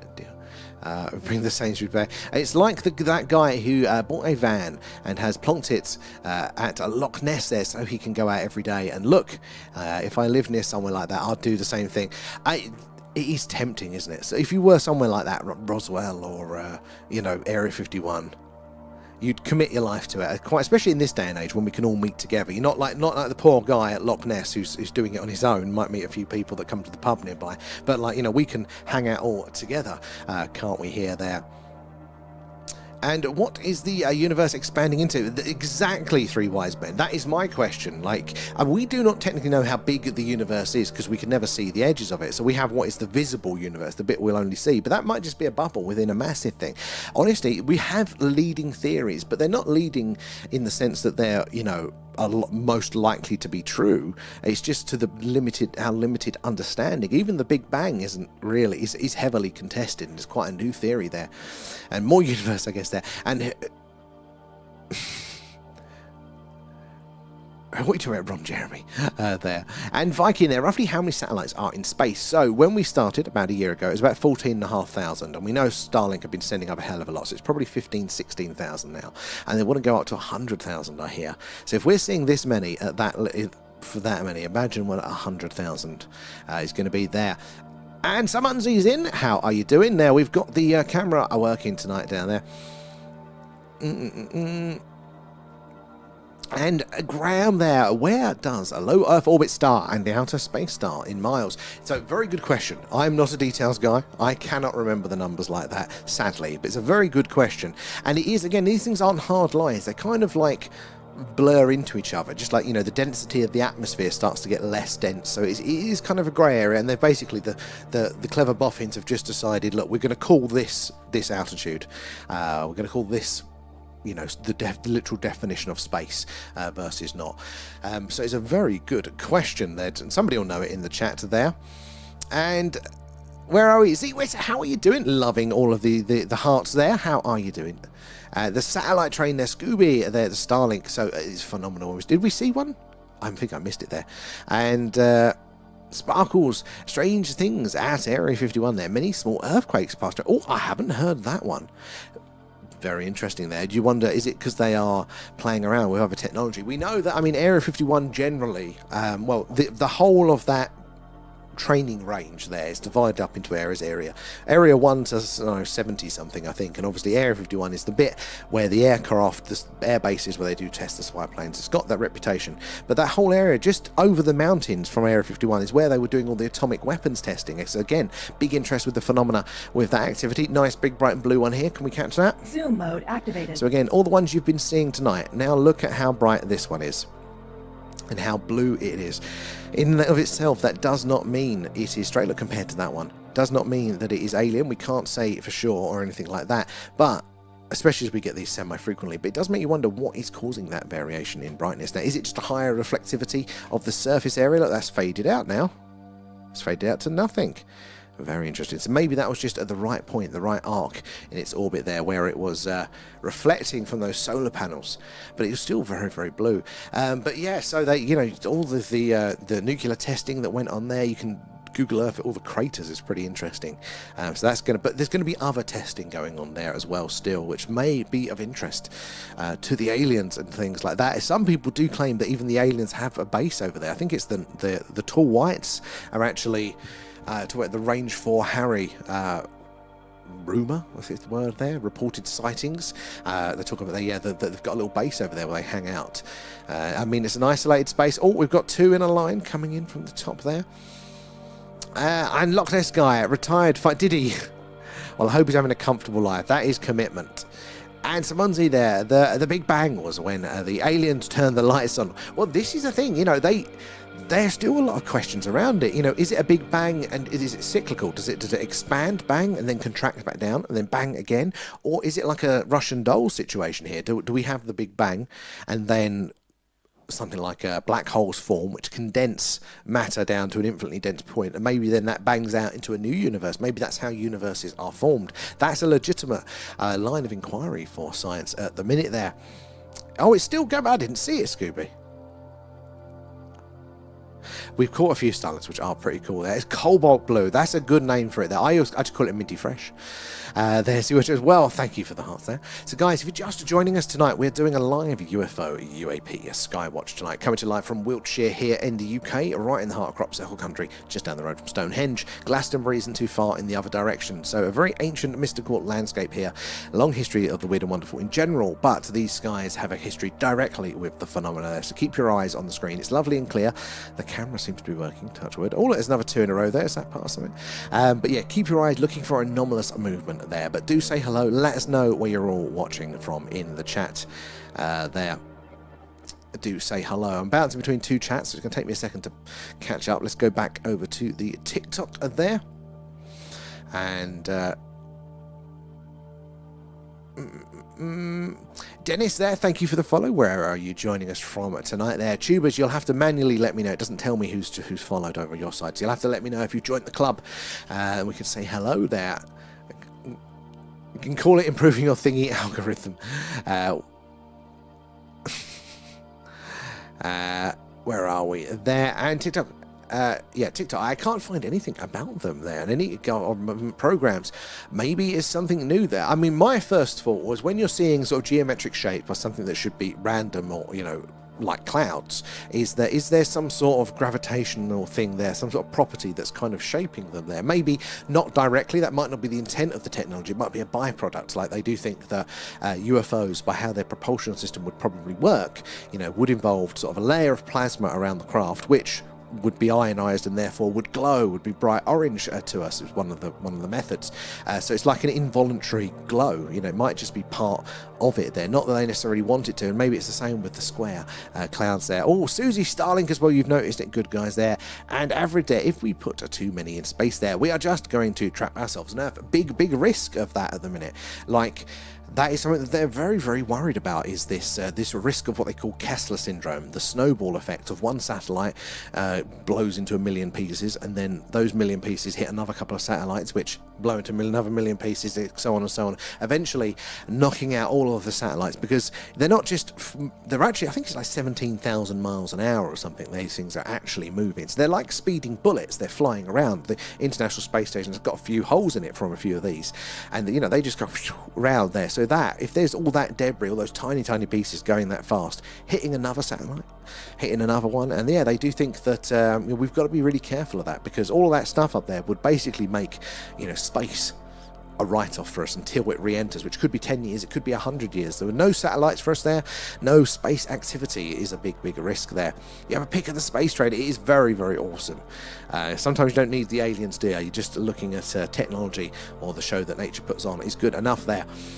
And Galactic Center of the Milky Way is going to arise tonight there at 0.23, so 23 minutes past midnight there, for the first time since last year. I was listening actually about the alignments today, so yeah, I wonder which direction that's going to be.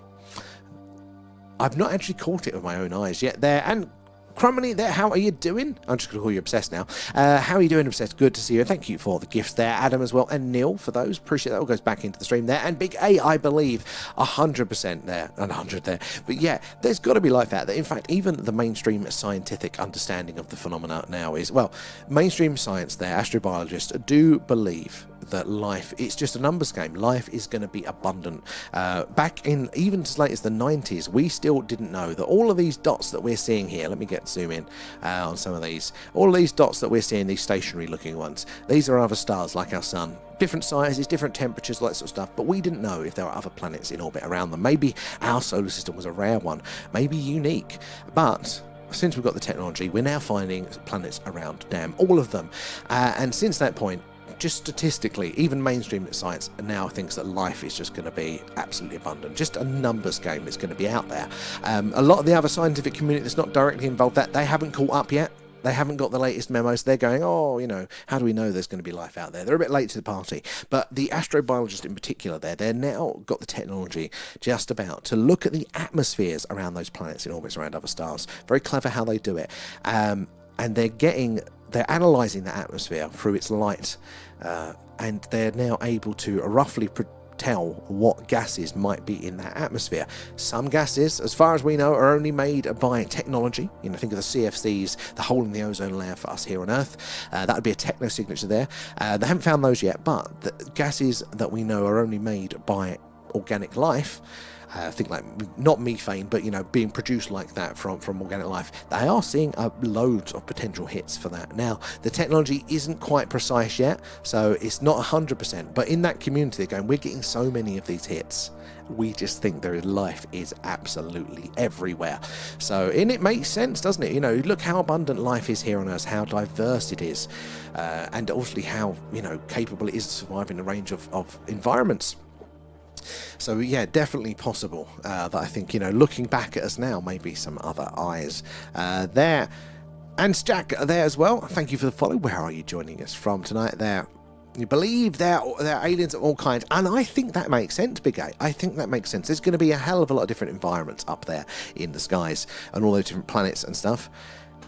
So why wouldn't there be evolutionary adaptations for that? And we tend to think of whoever the apex is of any particular species. Let's look at this one. Look, we've got a nice blue one here. Again, it's quite faint, so it's not as bright. So then maybe that goes against the reflectivity issue there. But a nice big one here that's being tracked. This tracker has got this one, but slow and steady. But yeah, it's big and bright. So interesting. But yeah, I think there'll be a life for it. We think of the apex of the species. Maybe it's the greys. Maybe they're visiting us from Zeta Reticuli, somewhere around there. But what about their dogs, their cats? What about the mosquitoes that they slap off there? What about the ant infestation that they have in their houses? All of the analogues that we have here for us on Earth.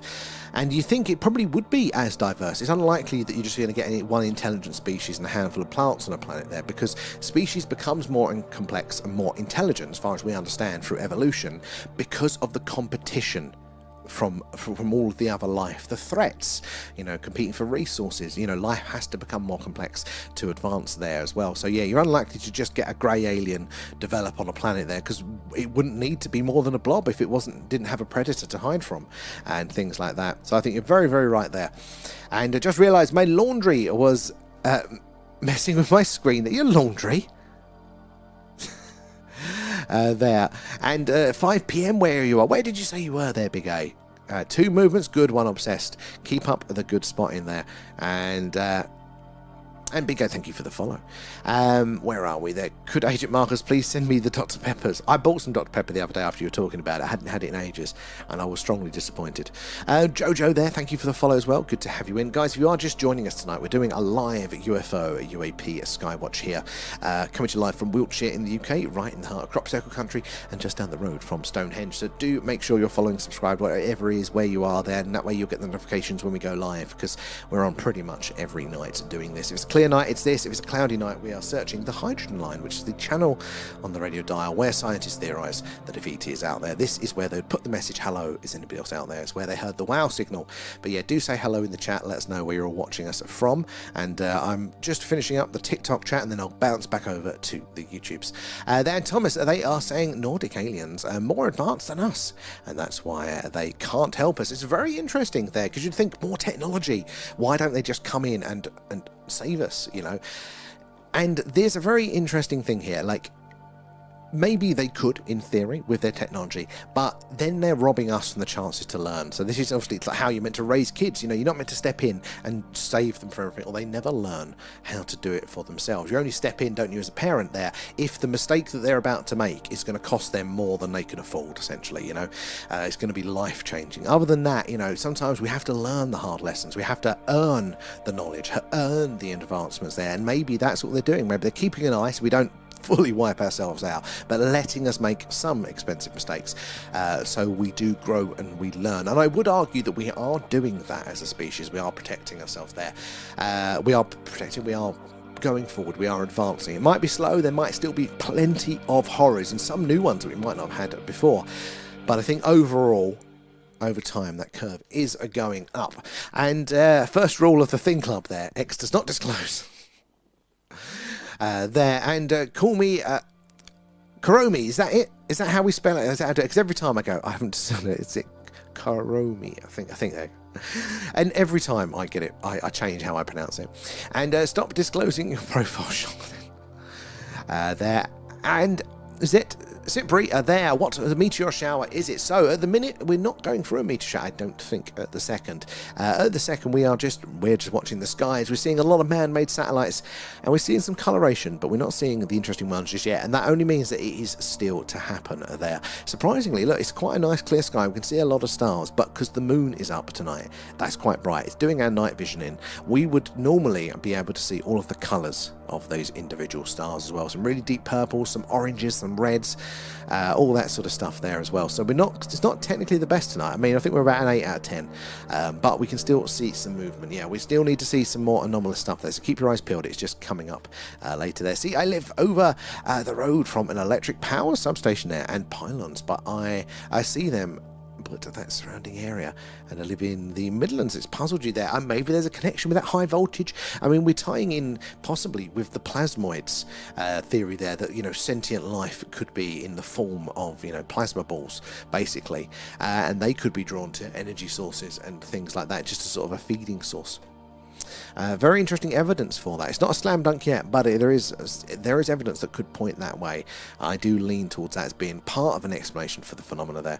And I'm not normal there. I just grab it instead of putting it in a laundry basket, and the phone was also in my... Oh, that makes sense, Kate. That's fine. You clicked co-host and you joined us, and tonight is known as a full flower. But yes, we heard this from Light. Yeah. Make the most of it there. Make the most of it poisoning our night vision there. And hang on a minute, that's why more chat box characters are like, what is that all about? Maybe you've been upgraded. And Chromia there. And maybe you'll see the aliens from Matt Smith's Doctor Who. Oh, he was my favourite Doctor Who. And some of the aliens that were there, I mean, the Weeping Angels there, some of the baddies in that, they were damn good there. And I love the live there. Callum, thank you for that. It's very, very kind. Do appreciate it. I can't take credit. It's nature putting on the show, and it's you guys coming up with the awesome questions and your accounts of the phenomena there. But good to have you in. I do appreciate you saying that. And Strange Things above there. Perfect. How are you doing? Have you had any good sightings yourself there?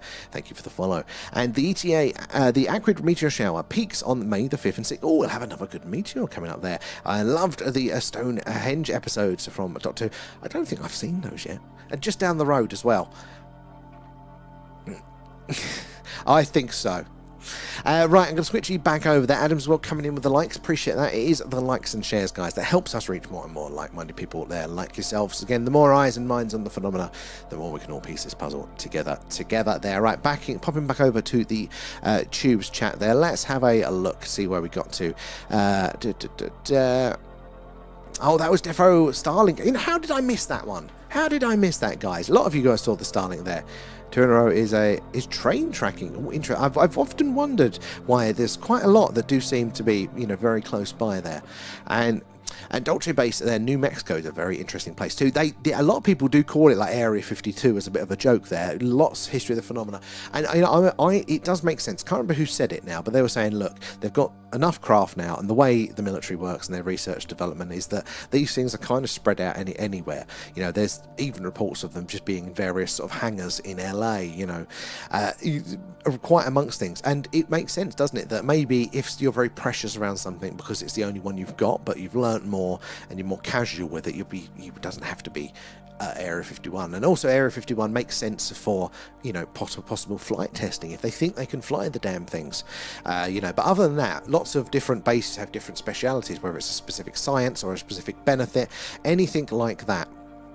So they may have them spread around there. Dulce is an interesting location for that. It's like 20. Oh, it's still going.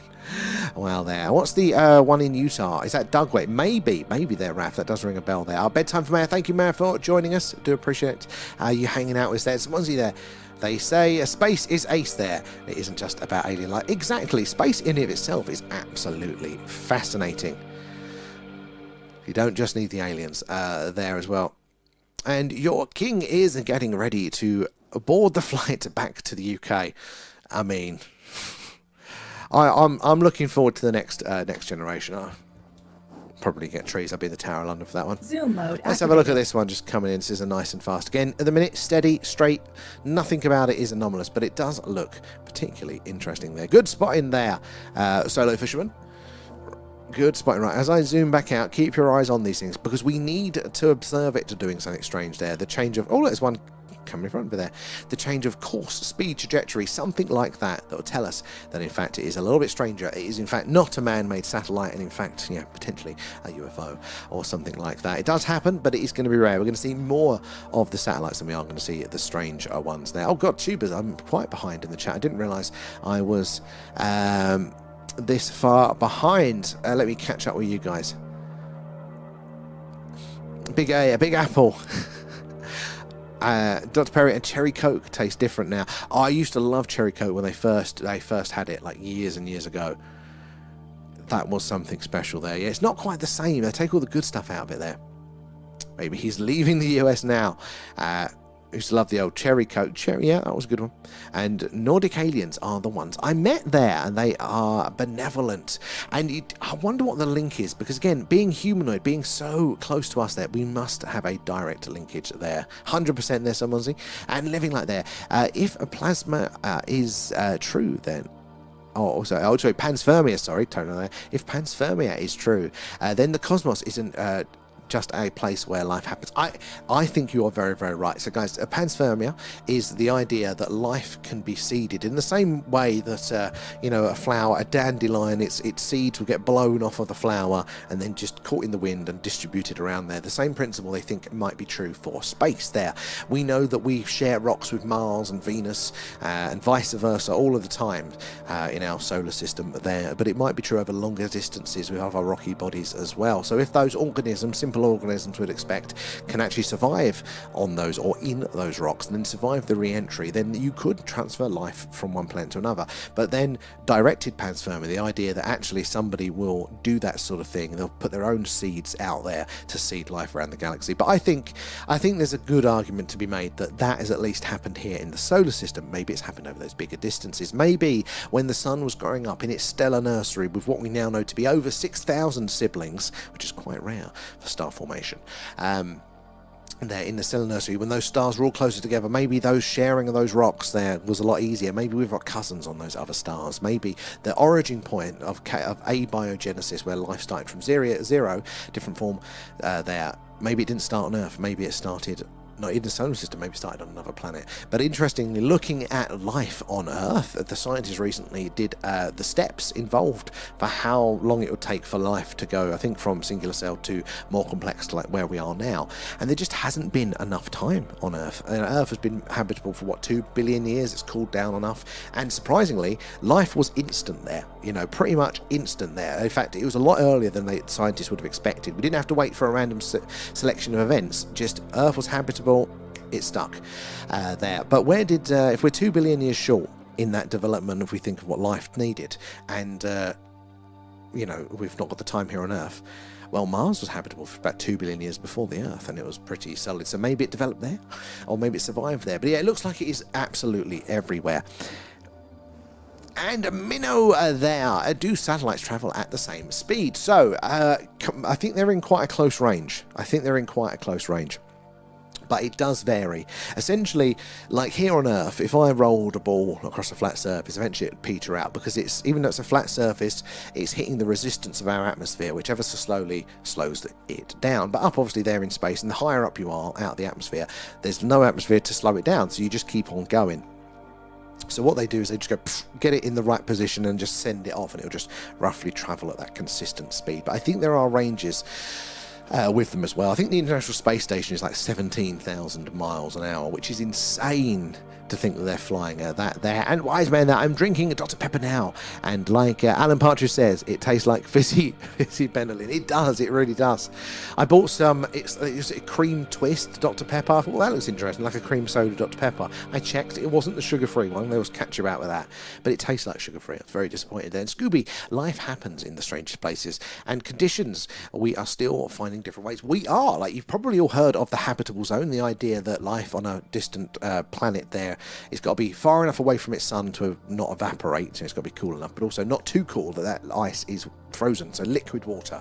That was what we understood the criteria to be for life, for our type of life here on Earth. But the more we're looking, the more we're going, actually, habitable zone can start off there. If it's an ocean world and it's got enough internal, you know, liquid molten core there with the heat vents and stuff, you know, you can have life there. But also life itself is looking to be more resilient there. Virus, bacteria, all sorts of things appear to be able to survive out there in the vacuum of space for far longer than we realised. In fact, some more complex things, something like fruit flies as well. They sent them out to space and kind of pulled them back down, and they actually survived a surprising amount of time in the vacuum of space. So it is possible that, you know, that we could just be sharing life all of the time.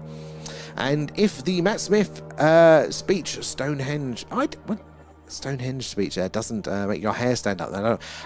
I watched the Matt Smith one, but I don't remember the Stonehenge bit. And you know, there, if a UAP shot past the live screen, would you not see it due to the frame rate? So that is another consideration there. If it is going so fast that the camera at the right frame rate can't get it, we still see anomalies. We still see enough anomalies. Now, I mean, obviously there's always going to be a limit to that range of how fast it's going, but I would imagine that from a practical point of view, if they're going sideways, if they're following the curvature of the Earth there, that they're doing something, either monitoring, looking down, or they're going around, you know, they're going from point A to point B within the Earth. So therefore, they probably wouldn't need to do their warp speeds, you know, whatever speed that we're witnessing or able to witness is probably going to be in the range. Now, that being said, if they're coming from the Earth off to a distant star, I mean, then, you know, they might as well go as fast as they possibly can, at which point we possibly wouldn't see anything. Maybe we'd only see a brief flash. So an interesting point there. And hold on there, Blizzard. Thank you there. And Star Lady there. Hi, silly question, but best way to send you footage of the white orbs there. That's not a silly question, it's a brilliant one. Thank you very much for asking there. So the best way probably would be, depending on the length of the footage. So first of all, we've got a really cool Discord community there. So guys, if you've got any sightings, any images, you want to just tell your experience there, we've got a really cool personal experiences on the Discord, and the link is in bio, is in there for that. So you can go in there, the personal experience section, read through what other people have put in, put yours in too if you want to there. I think there is a limit on the video size for that one. So if it's a bit long for that, because I know the rest of the community would love to see it and have a look.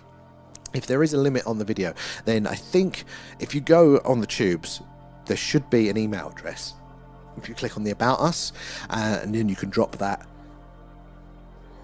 Excuse me, you can drop us an email there. It should come through there. Would love to see that one. Thank you, Star Lady.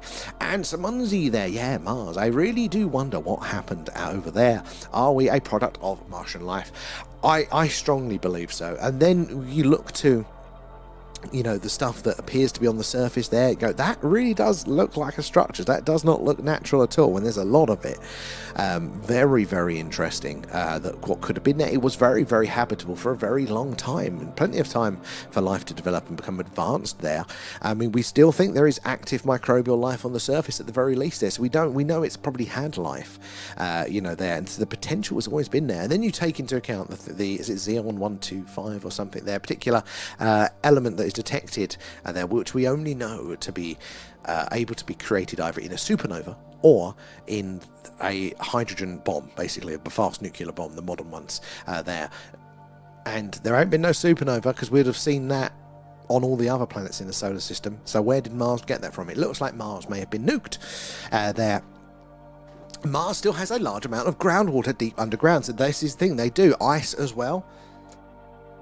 Organics in the soil, still lots of stuff there, and sealed chambers could provide its own atmosphere. Well, that's a very good point, little biospheres there. I mean, we've done so little life detection, but the life detection tests that NASA has sent up came back positive 100% of the time on repeated tests. They have tested for life on Mars, and it was positive. They decided to go, we think the test is wrong, purely because another test, which wasn't for life, it was to detect organic matter in the soil, came back negative. But that test was faulty, and they knew it was faulty before they sent it up, but it's now 100% been proven to be totally wrong, because the other rovers have now detected organic matter in the soil. But also, you don't even need organics for life generally anyway. So we've definitely detected microbial life on the surface of Mars, like, definitely.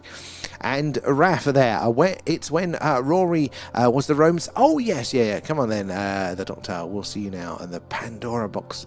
The Pandorica one. Okay, yeah, I remember that. Maybe I did see it then. It just didn't stick in that there. Good. Thank you, Star Lady, for that. And Scooby, if a humanoid life could be underground on Mars, they could be on many other planets and moons. Opens the door to imagination. Well, this is the thing. Like, even simple life is probably going to be absolutely everywhere. They're talking about, you know, other asteroids that actually, look, that had liquid, it had all the right materials, let alone the moons and other things. Life could be absolutely, and probably is absolutely everywhere. But yeah, like more complex life, like humanoid life, would be very interesting if that form has survived. There was a NASA scientist, I can't remember what he was there, but he's still in the official fields there, and this really caught me off of left field when I heard his interview. And he's only mentioned it once, and I'm like, you've got to tell me more.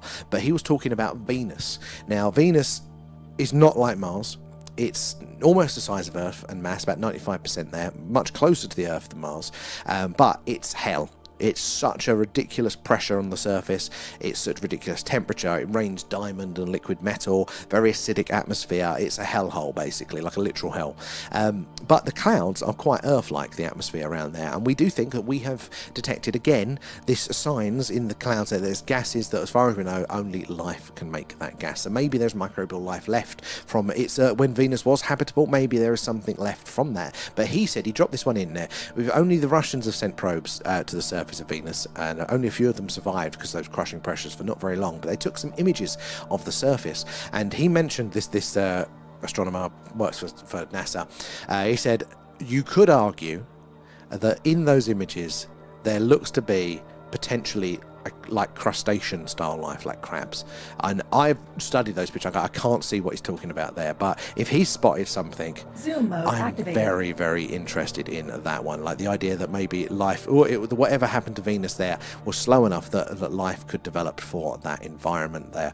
But I wouldn't be surprised. Maybe there's that, and more complex on Mars too. It keeps losing it to those stable stars. I'm going to have to work on that bug later there. But very, very interesting. I think life is going to be absolutely damn everywhere. And Doug there, I love those photos from the surface of Venus. It is gnarly. It really is. It is so cool to think that you're looking at the surface of another planet. Like when we started getting those panoramics from, I think, Curiosity, and you could, like, with your phone or augmented reality, look around the surface of Mars. Like, I was blown away. Thought, what a time to be alive there. And Scooby, where do we hide underground? For a variety of reasons, yeah. Storms, nuclear weapons, and wars and bunkers. Exactly. So look, life will naturally kind of go that way for an evolutionary process, but maybe there is, again, more complicated life, more complex life has taken refuge over a long period of time up there. We just don't don't know. I mean, the pyramid structures are interesting. I originally wrote those pyramids off there. I went, look, I can see the square layout and the positions on that you've seen it there. I could see that, but I think it still looks too worn, too natural to be a pyramid. And then they quite rightly compared them to the eroded pyramids in Egypt.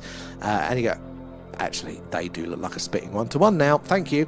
So I'm on board with that one. And I'm sure life is abundant across our galaxy. Someone said, I think so. I think that's logical as well.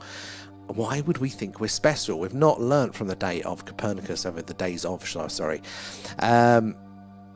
Let's have a look. Where did we get to? Got to there. Load of the Stonehenge episode there. And they're the Matt Smith. They are the Matt Smith. Yes, I'd totally forgotten that one. Because he's the only Doctor that I actually liked. I promise I'd be on a good behaviour tonight. I believe it when I see it there. The Pandora's Box one was at Stonehenge. There's a big speech with all the I vaguely remember the box, but I must have tuned out for that part of it there. A D2, good one. Solo Fisherman, good spot in there. I need more volunteer for Alan. Probing verification there. And what could these moving objects be there? That's a very good question. So most of them are going to be, sadly, man-made satellites. They're going to be explainable there. There's just a hell of a lot of them up there in the night sky. But not all of them. So if we keep paying attention, like normal there, we are going to see some of the ones that act a little bit differently. Act pretty strangely. Satellites there are falling to Earth in a big circle. So they have to follow certain rules there. Consistent speeds, straight trajectories, any adjustments they can make with their little itty bitty ion thrusters are very subtle, and takes them multiple orbits to make those adjustments. So we're not going to notice any changes like that. So if we see anything, stop dead, shoot off at speed, change its speed there, interstellar handbrake turn, anything like that, zigzagging from one of those light anomalies there, that is a slam dunk. We have something very, very strange. So we're keeping our eye out for that, but also flashing, coloration. They can be interesting. Not quite slam dunk, but they are still interesting there. And as Kate says, mostly satellites there. Keep an eye out for the ones that they do weird. Yeah. Ben, I'm a big fan of life seeding. I think so. Look, that's how it happens in nature here. That's how, so we said plants and all that do it here. Why not on the larger scales? Oh Lord, I think X has consumed the licorice.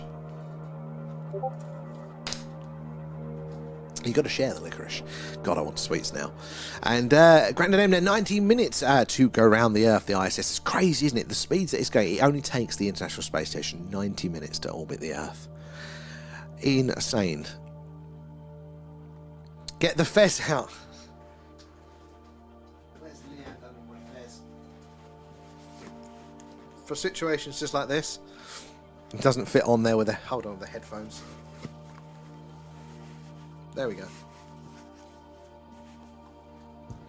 Am I going to get done for some sort of cultural appropriation now? It's Fez time. And I love talking about Mars, and I feel like, what if humans travelled from there to Earth theory? I mean, there are certain clues. If you look at our biology there, you could make the case, you can argue that humans are possibly a little bit better suited to somewhere a bit less low gravity or lower gravity, and a little bit less of that radiation. So you could well be, I think it's plausible. I'm definitely on board with life coming. I'm like a very high conviction that life in a simple sense came from Mars and seeded the Earth. But more complex stuff, I'm definitely open to it. I do strongly lean that way, but Mars is just such a fascinating planet there. I mean, even again, you look at it as a planet, and it looks to have been a moon initially of a larger body there, because it's kind of been stretched gravitation. It's a little bit oblong shape, but so as if it's been in a gravitational pull from a larger body, originally a moon. And lo and behold, some ancient accounts from various tribes talk about Mars being a moon and the main body getting blown up and stuff like that there. And thanks for the reminding there, Kat. It's Kate. It's going to. I'm bouncing between a few chats there, so it takes me a minute to get across to you both there. But do, guys, say hello in the chat. Let us know where you're all watching from tonight. If you've got any questions, ask away there. We want to hear about your encounters with the phenomena as well. But if you are just joining us, we are doing a live UFO, a UAP, a Skywatch tonight, coming to live from Wiltshire here in the UK, right in the heart of Crop Circle country, and just down the road from Stonehenge. So a very ancient and mysterious landscape here. A long history of the phenomena, the weird and wonderful wonderful in these skies. So help us along tonight there with the spotting, looking out for the weird stuff there. And Chromio there, I actually are going to meet Matt Smith at Liverpool Comic Con. Oh, that's pretty cool. He was definitely by far my favourite there. Alan says he wants an autograph there, and TikTok there, because the USA have a space army there. We will have one in the UK. We're always like the poor equivalent, you know. I've said this before, but like they've got like how many hundreds of like, you know, the latest fighter jets, and we've got 6. You know, we're always going to have the poor equivalent, I think, at the minute. Bring back the British Empire, but for space. In fact, have you seen the British Interplanetary Society back in the 40s? They were basically an organisation that were trying to promote space, you know, exploration. They didn't really have their own program, but part of that they designed what a moon suit would look like from the 40s perspective. And I think at one of the museums, the Space Museum, we do have it here, they actually built this suit from the designs, because it was only designed at the time, it was never built, but they've actually made a version of it for the museum, and it is the most badass moon suit. It's like a cross between space and like a medieval knight. Go have a look for it. It is the coolest thing ever. So there should be, you know, a British space right there. And Adam, there, you remind me of the comedic Ken Todd. Or not? What was it? Emu? Was it Ken Dodd that had Emu as well with Alan getting pecked? You're back there, Agent Rio. Now past the profiling. You're just going through everyone there. He's on the source. Where are we tonight? In the Tuber chat. Where did we get to there? Minnow there, brilliant question there. And Scooby, where do we... Oh no, I've done that one there. Albeit in many forms, 100% there. Even thinking on the both the Moon and Mars underground. Well, again, we do think there's going to be a hell of a lot of lava tubes on the Martian surface there that would make perfect hidey holes, but also the Moon. Now, the Moon, part of that, you know, we said that the Moon isn't as dense.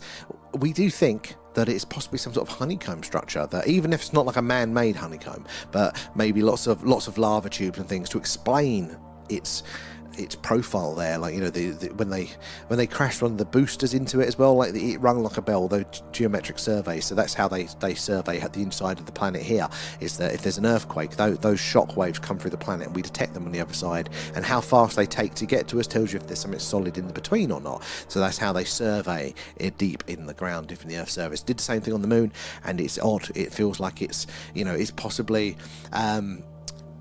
yeah, it's possibly a honeycomb, so maybe, again, plenty of places for life there as well. But maybe the Moon's not as geologically inactive as we have been led to believe. Oh, that's a nice shooting star we just saw there. We do want to build bases. The sooner we do, the sooner we'll get there. And we'll start to see more things. And last Cockney there, in London, we only see a few stars.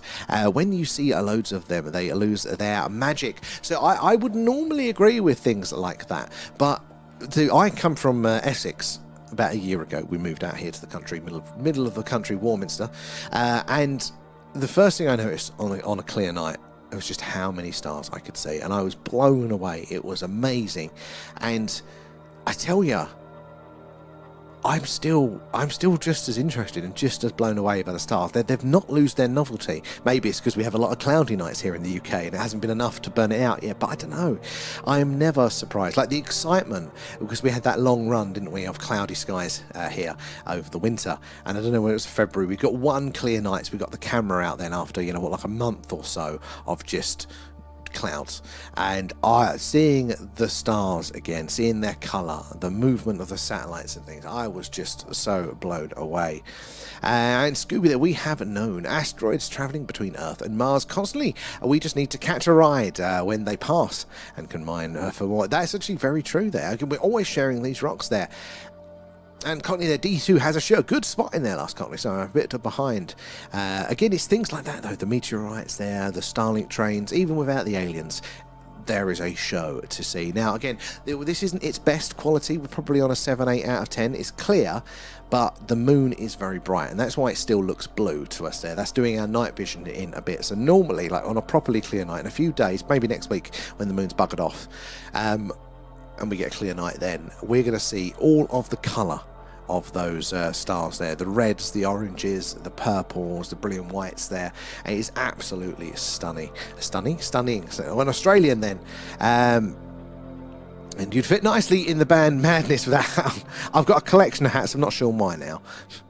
We like to perform a bit there. And how many UFOs have you seen? Or, you know what, I don't know. There's definitely, we get a lot of things that are kind of in that middle ground of like, this looks really anomalous, but maybe there is a reasonable explanation. Somebody that's just really good with optics and how light works in various situations, or something like that. But genuine ones that we go, no, that was bloody interesting there. I think we're talking about 10, 15. There have been quite a few. I mean, we do it every night, but there are a lot of times that we are left with the, what is it? What is it there? So, ban is that there? That is a good question. British Space Empire does have a certain ring to it. It definitely does there. A nice sophisticated ring as well there. And, oh, I've seen that. It's like some Warhammer 40k. It really is. I think it's so badass there. It really is. I like it. And the more stars, the more magic. Exactly. And honestly, it's very consistent on the analytics as well. The more stars, the more views. It very much matches there. Right, back over to the TikTok. Where did we get to with your chat there? Agent X is doing his background checks. Okay, just now relaxing. I think you've been in the Starfleet bar. And False Widow there. Rod Holey, but that was it. I got it round the wrong way. I'm thinking of Rod Hull there. But like Emu is like Alan. And I don't know, should you mix Rosetta's homemade booze with licorice? That'd be interesting. And Agents World. Where are we? Let me scroll down there. Thomas, some people say interstellar wormholes are real. If that's true, how come there's no aliens coming? So it's an interesting question. So they're real in, as far as we know, in the sense, the same as warp drive, the ability to bend space and time. It's true mathematically, as far as we can tell. Like, it doesn't break any of the rules that we understand about the universe for it to happen. We haven't knowingly observed them yet, but we also haven't looked, in the radio wave sense, because if you opened a wormhole, that would be a lot of energy. Same with the warp drive, that would discharge a lot of energy, and that would be a certain radio profile, a certain signal strength. We don't have sensors that can detect that yet, and we're not interested in looking. So those things might be happening all the damn time, but we just don't know. But where are all the aliens? This is the thing. People say, where are all the aliens? Quite a lot there. The Fermi paradox, if there's alien life, where is all the evidence for it? There's a lot of evidence. We haven't, as a culture, pushed it over to that 51%, the zeitgeist, the general consensus. But that's more of how our culture works rather than a reflection of the evidence. Because it's been said before, if this was a murder trial, it'd be a slam dunk. There is so much contextual evidence there. There are so many of those scientific measurements that do point this way. Now, no one case is enough to say 100% in itself, but there are a lot of things going on here. Like, if 3 people say, look, so he's up to no good, it's 3 people are saying it there. But if 1 million people say, look, he's up to no good, maybe we should look, maybe we should put the resources in, because the governments don't spend any money on SETI there. It's all done privately or by volunteers. So, when they go, well, we haven't found anything yet, science hasn't looked. But it's a big one there, Thomas there. And Piggy up there, full moon tonight, and that's why it's a little bit blue, a little bit bright for us here tonight there. But it's just behind the trees, so it poisons the sky, but we don't get the benefit of doing a moon watch. Zoom mode activated. Let's have a look there on this one. Let's go and get that one in shot there. Again, it's not doing particularly anything interesting in of itself there, but keep your eyes on it as long as you can. Traditional triangular star. I think that one's a Vega, actually. Vega is our stream companion, so when that gets to a certain point in the sky, that star will be our companion on the stream. Big, bright, and beautifully purple. And Agent X there, thank you for all the gifts. That's very, very kind. It all goes back into the stream there. Members, subs, super chats, Patreons, all that as well goes in there, helping us improve what we do. Speaking of the Patreon there, we're going to be doing it. We'll be rolling out members as well tomorrow. It'll be our first time, so hopefully that'll work. But we're going to be looking at the Condign report there. So it's the UK government report into the phenomenon they did in the late 90s, early 2000s sort of time. It's really interesting. It's not at all skeptical. It's actually looks like they've given it a fair shout. We've done a little bit into it, but we're now getting to the meat, the really good stuff. So we're going to be doing that tomorrow night, 8 PM UK time. And then, because we're doing it earlier now, we'll still have time if the skies are clear enough to do our normal Skywatch or SETI stream there. So do join us. That link in bio gives it to you for free for a month.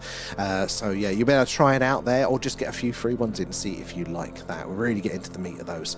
And Wary False Widow, thank you for the follow. Where are you joining us from tonight there? And it's the flower moon, it is, yes. And Thomas, although our houses at when we sleep, what was that for? So no, there is no aliens coming through our houses when we sleep. Oh, I don't know. And I haven't looked at the moon with the new eyes. Oh, Kate, you're gonna have it's big. Heads up. And I would love to live in a village because it will be quiet. It's lovely and it's quiet, Adam, but there's nothing going on. Nothing going on there. And Richard, had any action? You know what? We've had some interesting colours, but we haven't had, I think, some really good stuff. It hasn't quite performed well, which just means that we are probably going to get some more action a little bit later on in the night there. And Ben there, in D3, there are 4 stars in a row there. Not sure if the middle one is flashing. Some movement there. D3. Oh, I see.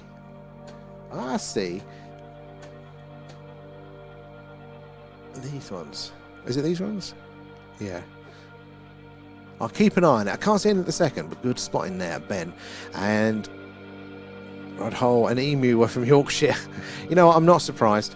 And think it's more of a twinkle. Possibly. There is a faint star in the lineup there. This light might be struggling to reach us here. And to that, I think wormholes are a natural phenomena there. Something that can be manipulated with tech. Quite possibly. I mean, nothing so far says that it's not possible. It just requires a lot of energy. Same as the warp drive stuff. We know how to do it. We just don't have the energy to try it, so it's still theoretical. But it does look like the phenomena itself may be using that. It might be how the craft are working and how they're travelling these vast distances to us here. There. Oh, Katie spotted Vega. That was it, the stickers there. D3 a couple of seconds ago. Light good spotting that as well. I'm going to keep my eye on it. I'm a bit behind in the chat, and I can order the reverse poster, by the way. Okay, we're looking forward to that. Thank you. So it'll be around the right way. I'm going to have 2. Maybe Alan can sign the other one. We'll raffle it. And what gifts I can neither confirm or deny. All right, on the down low. Thank you, Ogenex. And a light there down the line between C and D. Oh, okay, that wasn't the same place there. Right. I'm going to have a look at that. Might do some zooming in onto some of these pretty stars in a second. Light, thank you for the follow. Where are you joining us from tonight? Good spot in there. Agent X again, coming in with the gifts. And Ben as well, thank you for those. So it all goes back into the stream as well there. Yeah, I just went outside and I can see all of the craters and everything there. It's like Christmas. It is so cool, isn't it, when you see the moon like that and you start to see the detail. I know that when we got our lens right. Oh, no, that's decided to not work now. Is my thing broken? Yeah, all of my little buttons are broken. That's a shame. But we see all the craters. It is absolutely stunning there. And Ben again there. And Agent X, thank you for the gifts. What is this action? And, oh, B4, only up the road in Basingstoke. Not too far at all there. Right. Let's zoom in on a couple of these stars. Then I'm going to go back over to the tube. And I'm going to check out your chat here. So let's zoom in on Vega. Zoom mode activated. So there you go. Always the refracting of the light on the lens there gives this triangular shape to it. But look at the purple. You can just about see the purple hue. Honestly, when it's a dark sky, it is so purple. It is insane. There. Let's have a look. Let's zoom in on. There was 2 very close together that I thought were interesting. What's this one here? Okay, I have no idea what that one is, but it's still quite big. Any more interesting ones? Little movement there. Look at this line up here. I mean, there are still thousands of stars in all of the darker bits. It's just the light from those stars can't reach us, or can't overpower the light from the moon reflecting back. Yes, a nice little line there. That will have a name. I'm sure somebody in ancient times has announced that one to us there. You're gifting out to you. Drink more Dr. Pepper now. Well, that's fine. You've done plenty there. 90% of the questions last summer were about massive purple stuff. They were. Like, it was so big and bright and purple on the screen. Everybody would come in and go, what's the purple one? What's the purple one? And rightly so, because it was brilliant there. Where did I get to? On the tubes there. Oh, no, or am I? And last Scotland, there's so much movement up there. That shooting star was fantastic. I know. There is so much. And this is quieting down now. Like, the earlier in the night, that Earth shadow hasn't fully gone round. So we are able to see more objects there. More light to bounce off those objects for us to see. So it's not that the objects have gone somewhere else. It's It's just the sun has gone around. They're all still there. We just can't see them. They're not reflecting that light back to us now. But the skies are still very much alive. Shall we spin the camera? Let's see what we can get where we pointed. Hold on to your hats if this works. So if you are... Come on, camera. Oh. If you are just joining us, we're doing a live UFO, a UAP Skywatch tonight, and we're coming to you live from Wiltshire here in the UK, which is right in the heart of Crop Circle country and just down the road from Stonehenge. So, ancient and mysterious landscape here, long history of the weird and wonderful, the phenomena in these skies. Make sure you're giving us a follow or subscribe, whatever it is, wherever you are, because we do it every night. We want you to join us on the journey of discovery there. So yeah, clear nights we're doing the UFO Skywatch, and on cloudy nights we do an alien radio signal hunt with a big dish there, kind of like the film Contact, listening out, hoping to hear ET say hello. But always hanging out here for the phenomena. And also, if you're new, do say hello, let us know where you're watching from.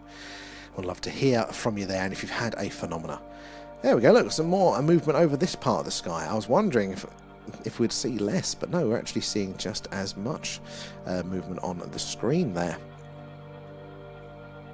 So very, very interesting.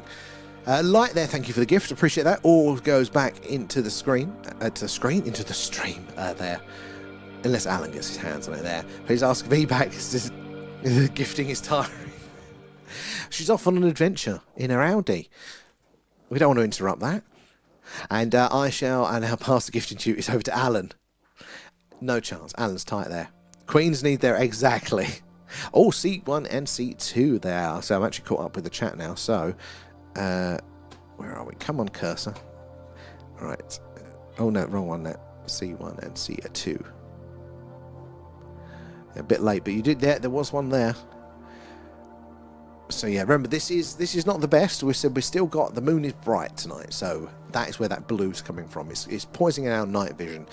When the moon isn't there, like it is, the sky is black. There are so many more stars than you can see now, all different colours, all sorts of movement and strange stuff. So I wonder, probably be after the weekend that we'll, maybe not that long. I mean, yeah, maybe the weekend time. I'm sure we'll. The moon will start to bugger off at the right times, therefore, and then we should be able to see more and more strange things without that light getting in our way.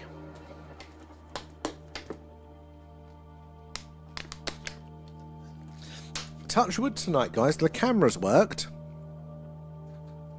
I thought something flashing. It's twinkling. The camera's worked. The stream hasn't lagged out, as far as I know. Software's, I think we're, other than my little buttons going, I think we've done all right there. So yeah, lots of awesome things in the sky tonight.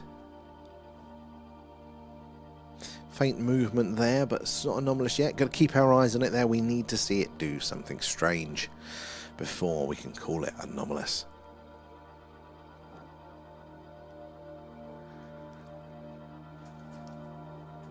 Oh, excuse me. Surprisingly, Kate, this is probably the one smooth one of the year. I was thinking yesterday, like, I'm worried that camera just ain't going to work at all. It was getting worse and worse and worse. But I think we may have bodged it now. So we might be alright for a bit, thank God. Let's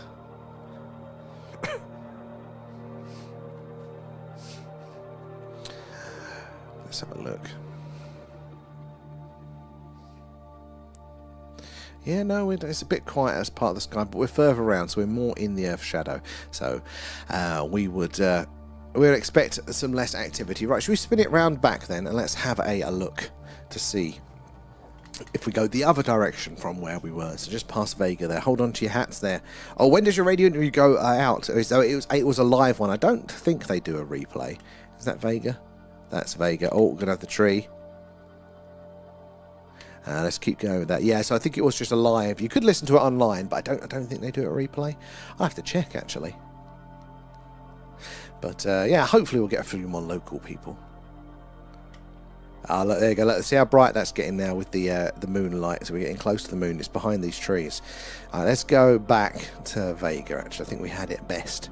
Far enough away if we got the best deal with the light, but also some nice big stars and movement in shot. The tracker is trying to track the stars moving.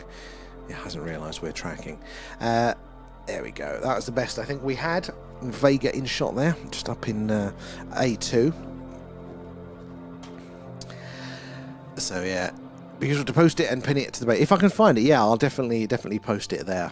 They were quizzing me, asking this about what time I get up, and I'm like, who have you been talking to? So what time do you get up for work? How do you manage to do that? Yeah. But it might not. It's only a local station there. It's not like the BBC one that we did as well there. But hey, any attention to the thing there. Light there. Okay, to have to leave there, but I'll definitely be back another time. So grateful to have you in and your awesome participation there. Light, thank you so much for joining us. We're said on pretty much every night. What is the weather looking like? Because I know it's about holiday, so it's going to be probably crap weather. Oh, Friday is okay. Tomorrow mainly clear. So we might get another Skywatch in tomorrow. That'll be around the 9:45, 10 p.m. UK time.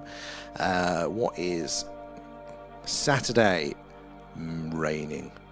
Very, very rainy. Sunday, still looking like it's mostly rain. Light rain showers, maybe. Oh God, it looks like actually, yeah, tomorrow and then empty clear spells, light drivel. Yeah, tomorrow might be our next chance for a while of the Skywatchers. It'll be alien radio signal hunts. We might throw in a gaming stream for good measure there. You can see me pretending to be a pirate there. So Sea of Thieves. So maybe it's there, Ben. Since it's raining, we do have another stream. I can't tell you what it is at the second, but it might happen this weekend. There, and Chromie there as well. Thank you for the shares there. I do appreciate that.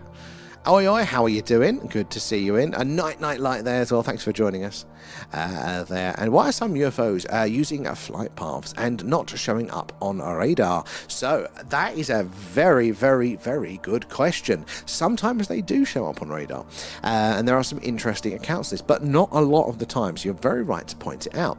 Now, the interesting part about this that I think this adds to it, because if they are using the warp drive technology that we have theorized is possible, the Alcubierre warp drive technology, what that's doing is it's using gravity essentially to create its own bubble in space. So it's its own little pocket of space, and therefore space itself is moving rather than you. So although we can kind of see the thing as it moves, technically it's not here as well. Like, it doesn't feel the temperature of the area that it's in. It's not going to get wet, all that sort of stuff. It's in its own little bubble essentially.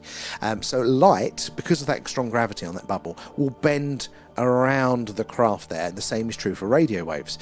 So when you're looking at a UFO that may be using that object, it's going to stretch and distort the shape of the light, and we see this actually. Some mathematicians plotted how strong that gravitational lensing is called was, and they basically said, look, this is your classic saucer. We'd expect the front bit to look really fat where it's stretched out there, and then we look the back end to look really thin where it's compressed, being bent around. And they mapped it over some classic UFO images, and that was seen quite a lot of the time there. But so the same thing with the light bends, the radio waves bend around it as well, because it's like it's really hard to describe, but it's very interesting how that might work. So yeah, very hard to detect by its nature there. Why do I do that, Kate? I think you know what it is, Kate.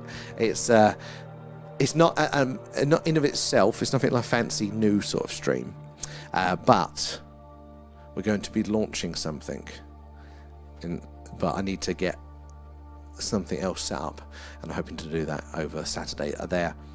It's a new secret. Not really, and I can't claim a lot of credit for this. AAP has to claim most of the credit for that.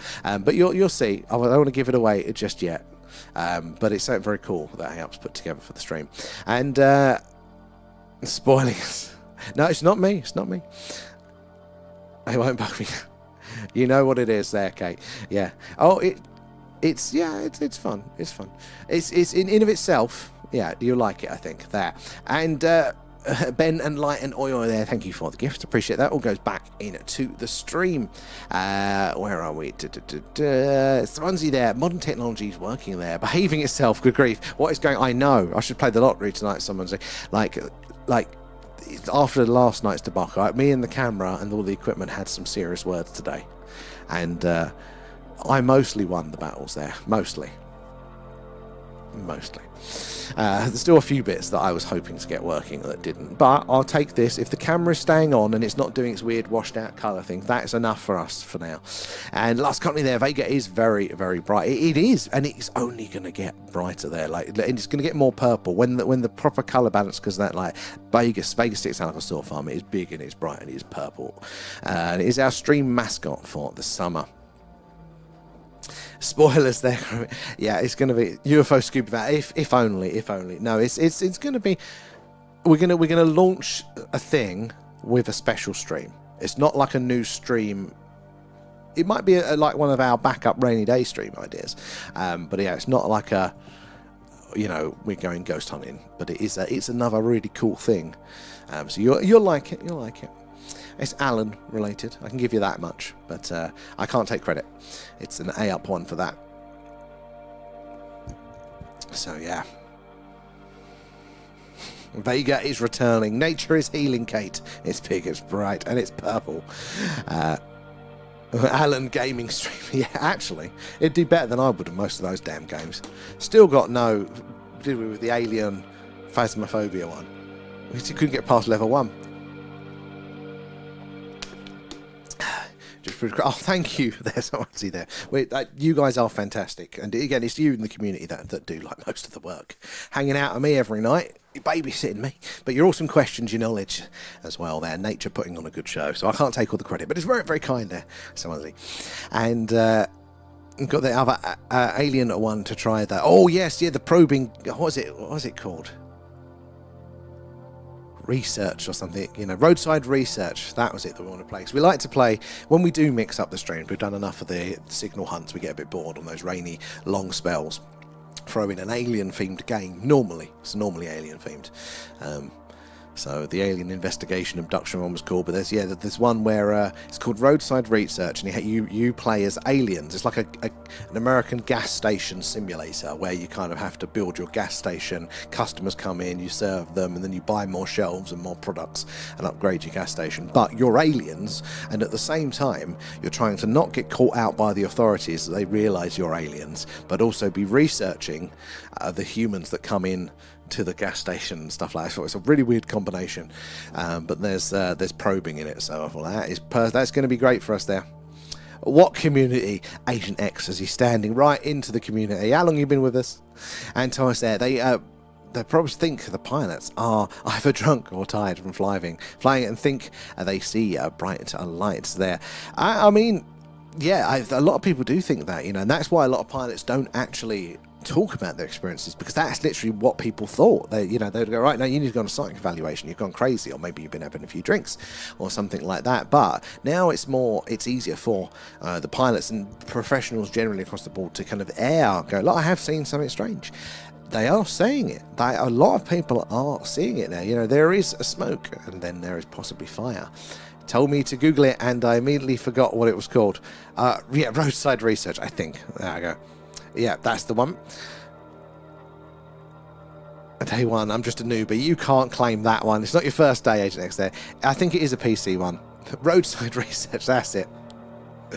Oh, we got some movement. It's still looking pretty standard, though. Maybe it's to do with the brightness. Activated. Let's zoom in there. Tracker's got it. For how long? That's another job I need to do at the bloody weekend. Is have a sit down with this tracker and see if I can get it better, because it's learning, but it seems to have kind of hit a plateau. The difficulty is I need a clear night to do it, but then we're streaming and I can't do the coding. But I really do need to stop it from losing them like that.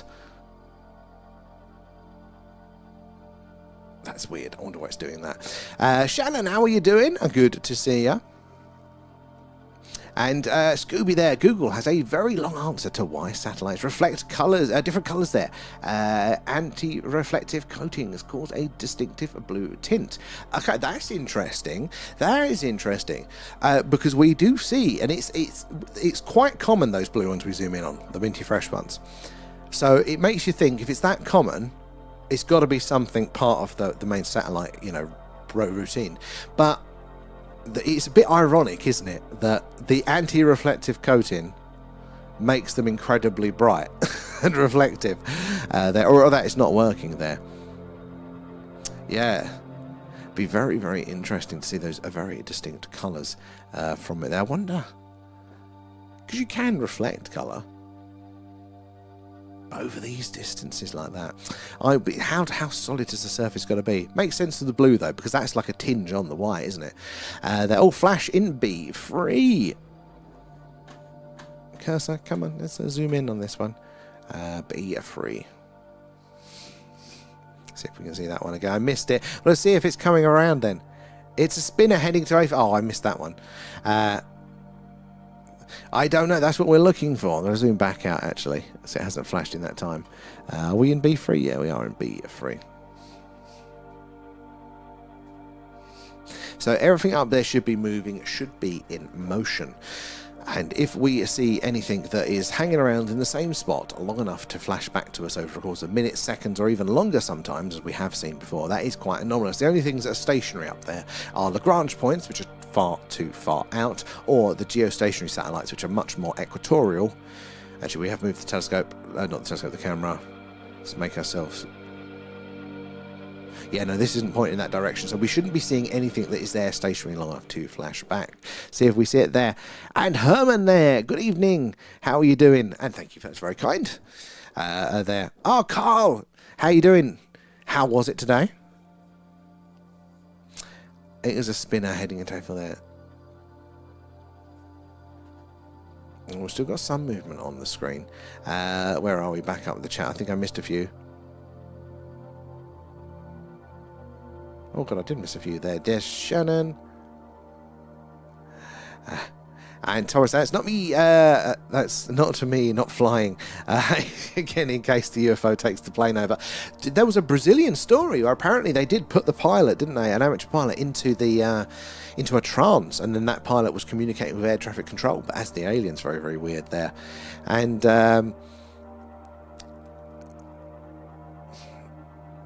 oh, Shannon there, I thought I saw a UFO today. Went and got my boyfriend and everything. Oh, turns out it was a pink balloon there. Didn't have my glasses. Hey, but Shannon, you've got to look or you're not going to see it. Honestly, I get caught out by things like that all of the time. But luckily, we've got a community that will tap us on the shoulder and let us know. But if we don't look, we ain't going to find it. There. And how do they keep tiny bits of a junk from colliding with satellites? Can they track the micro junk? This is an issue. I can't remember what scale it is, but it was surprisingly small that they can track the size of it. But yeah, this is it. There are a lot of adjustments that have to be made, and there are collisions that do happen with it, and it's more and more of a problem. It's a friend who's a singer in Bradford. Oh, excellent. How was it? Were they at a gig or were you just hanging out there with them? And Robert, there's a massive NASA UFO base under Salisbury Plain there. Very interesting. A NASA UFO base under Salisbury Plain. Very interesting. What are the indicators for that one? Where does that? Because I've not heard that one before. Makes sense why it's all fenced off. It's a gig at a hotel. You're like up, Carl. You're throwing shapes, putting me to shame. I couldn't do it now. And just imagine a no-shape UFO. That would be even worse, though. Like, what's that UFO? It's just my nose. I can see it there.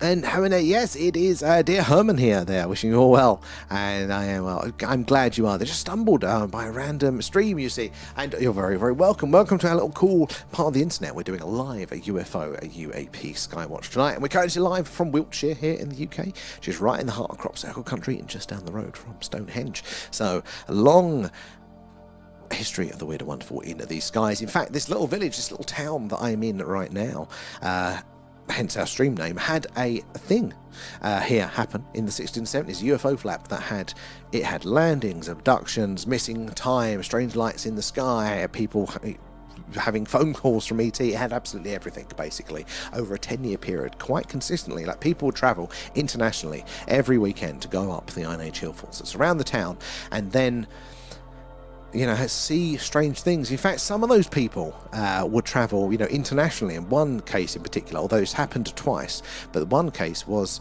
an American DJ, a New York DJ, that was very very prominent of his time, had a holiday, heard about the phenomena, came over here to experience it, did experience it, quit his career, moved over here to be with it the whole time. Funnily enough, another DJ did exactly that, which is something about DJs.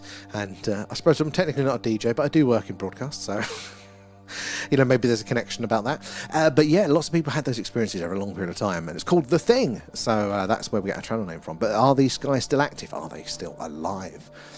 Behave admirably is here now. He had to give me a clout. And that doesn't look like a nose.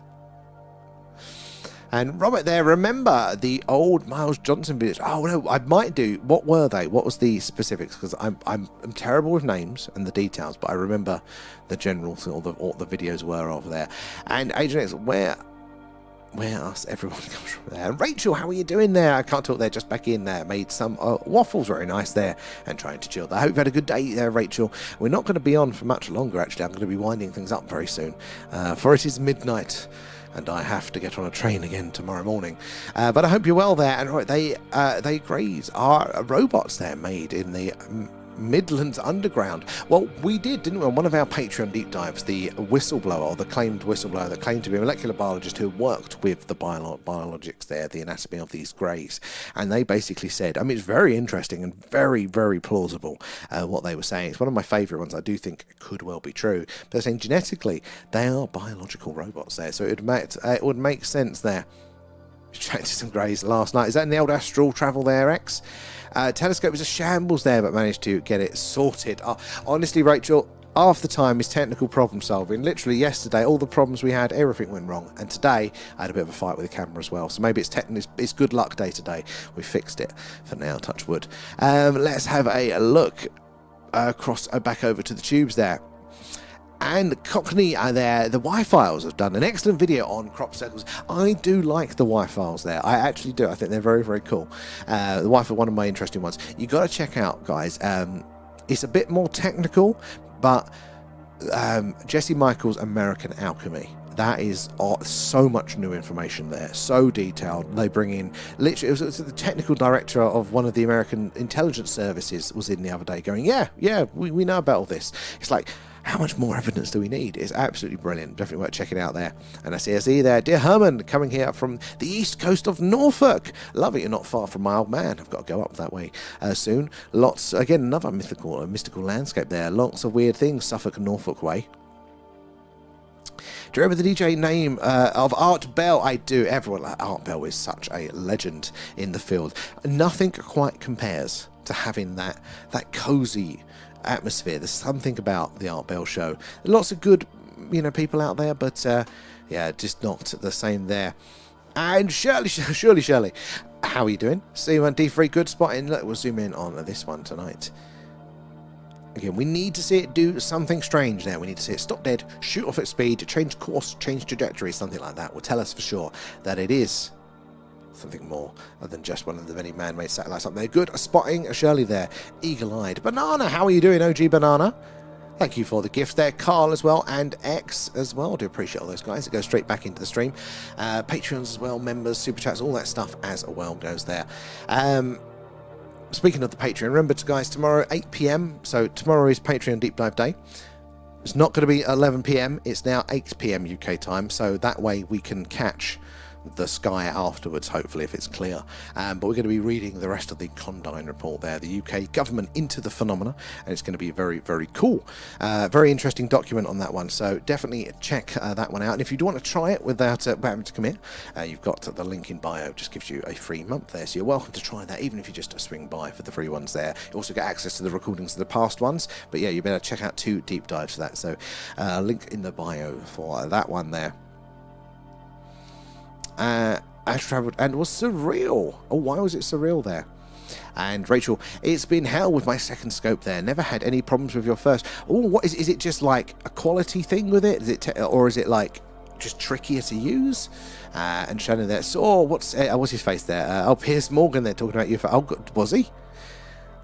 I mean, honestly, it's getting very mainstream now. Not everybody's realised, not everybody's heard the same things, but it's very public there. How are you doing, Banana? Good to see you there, sir. Massive base built with a submarine dock in Plymouth. That is a lot of activity for one place, but maybe this is the thing, lots of activity in the oceans with the UFO, or the USOs technically for the ocean there, which I wasn't aware of really. It was a bright one though, especially with the contrast of the night. And UFO sightings in Plymouth for years, yes, very true there. And doing okay, and excellent. I like to hear that. And Simon's there. That one was Vulcan. Just got nothing flashed there. That was very logical. Nothing flashed. That is the shame of it, isn't it? Sometimes we need to see them do something strange. There's normally plenty of strange things. It has been quite. I think it's going to be the moonlight, just making it a little bit hard to see. Not realizing we're still seeing the activity, but we're not seeing the right kind. So hopefully now that the moon's going to sod off, we're going to have that chance to see more and more. Where are we? Okay, held past watching the witching hour there, and I'm nodding off now. I'll catch you later, Kate. Yeah, I've got to wind up now anyway and come off. But thank you so much, Kate. They will catch you tomorrow there. And he was a whistleblower thingy in person. Oh, I'm not. Be fans of the people or not, the fact that people are talking about it more and more, and that is what is important there. And right by the Tamar Bridge there is a huge underground base built into the cliff. Very, very interesting. And the gang of stalkers are after me. Oh, who are they? Who are they? Anyway, guys, I've got to come off now because it's rather time. I've got to be on a train very, very early. But thank you so much again, everybody, for your support in every which way, whether it is just waiting, like watching quietly and enjoying the night sky, chatting, asking questions, providing information, and all of that sort of stuff. We do appreciate all of that. There, or tapping away, or gifting, whatever it may be. Very, very grateful and do appreciate you helping us build our little community here. And I'm looking forward to hanging out with you all again tomorrow night. So remember, Patreons and all that, guys, it's going to be 8 p.m. for that one tomorrow, then rolling over into the live if it's a clear sky, which it's saying it could be now, so that could be good. But yeah, we'll catch you all tomorrow night there. Thanks, guys, for all that one, and yeah, catch you all.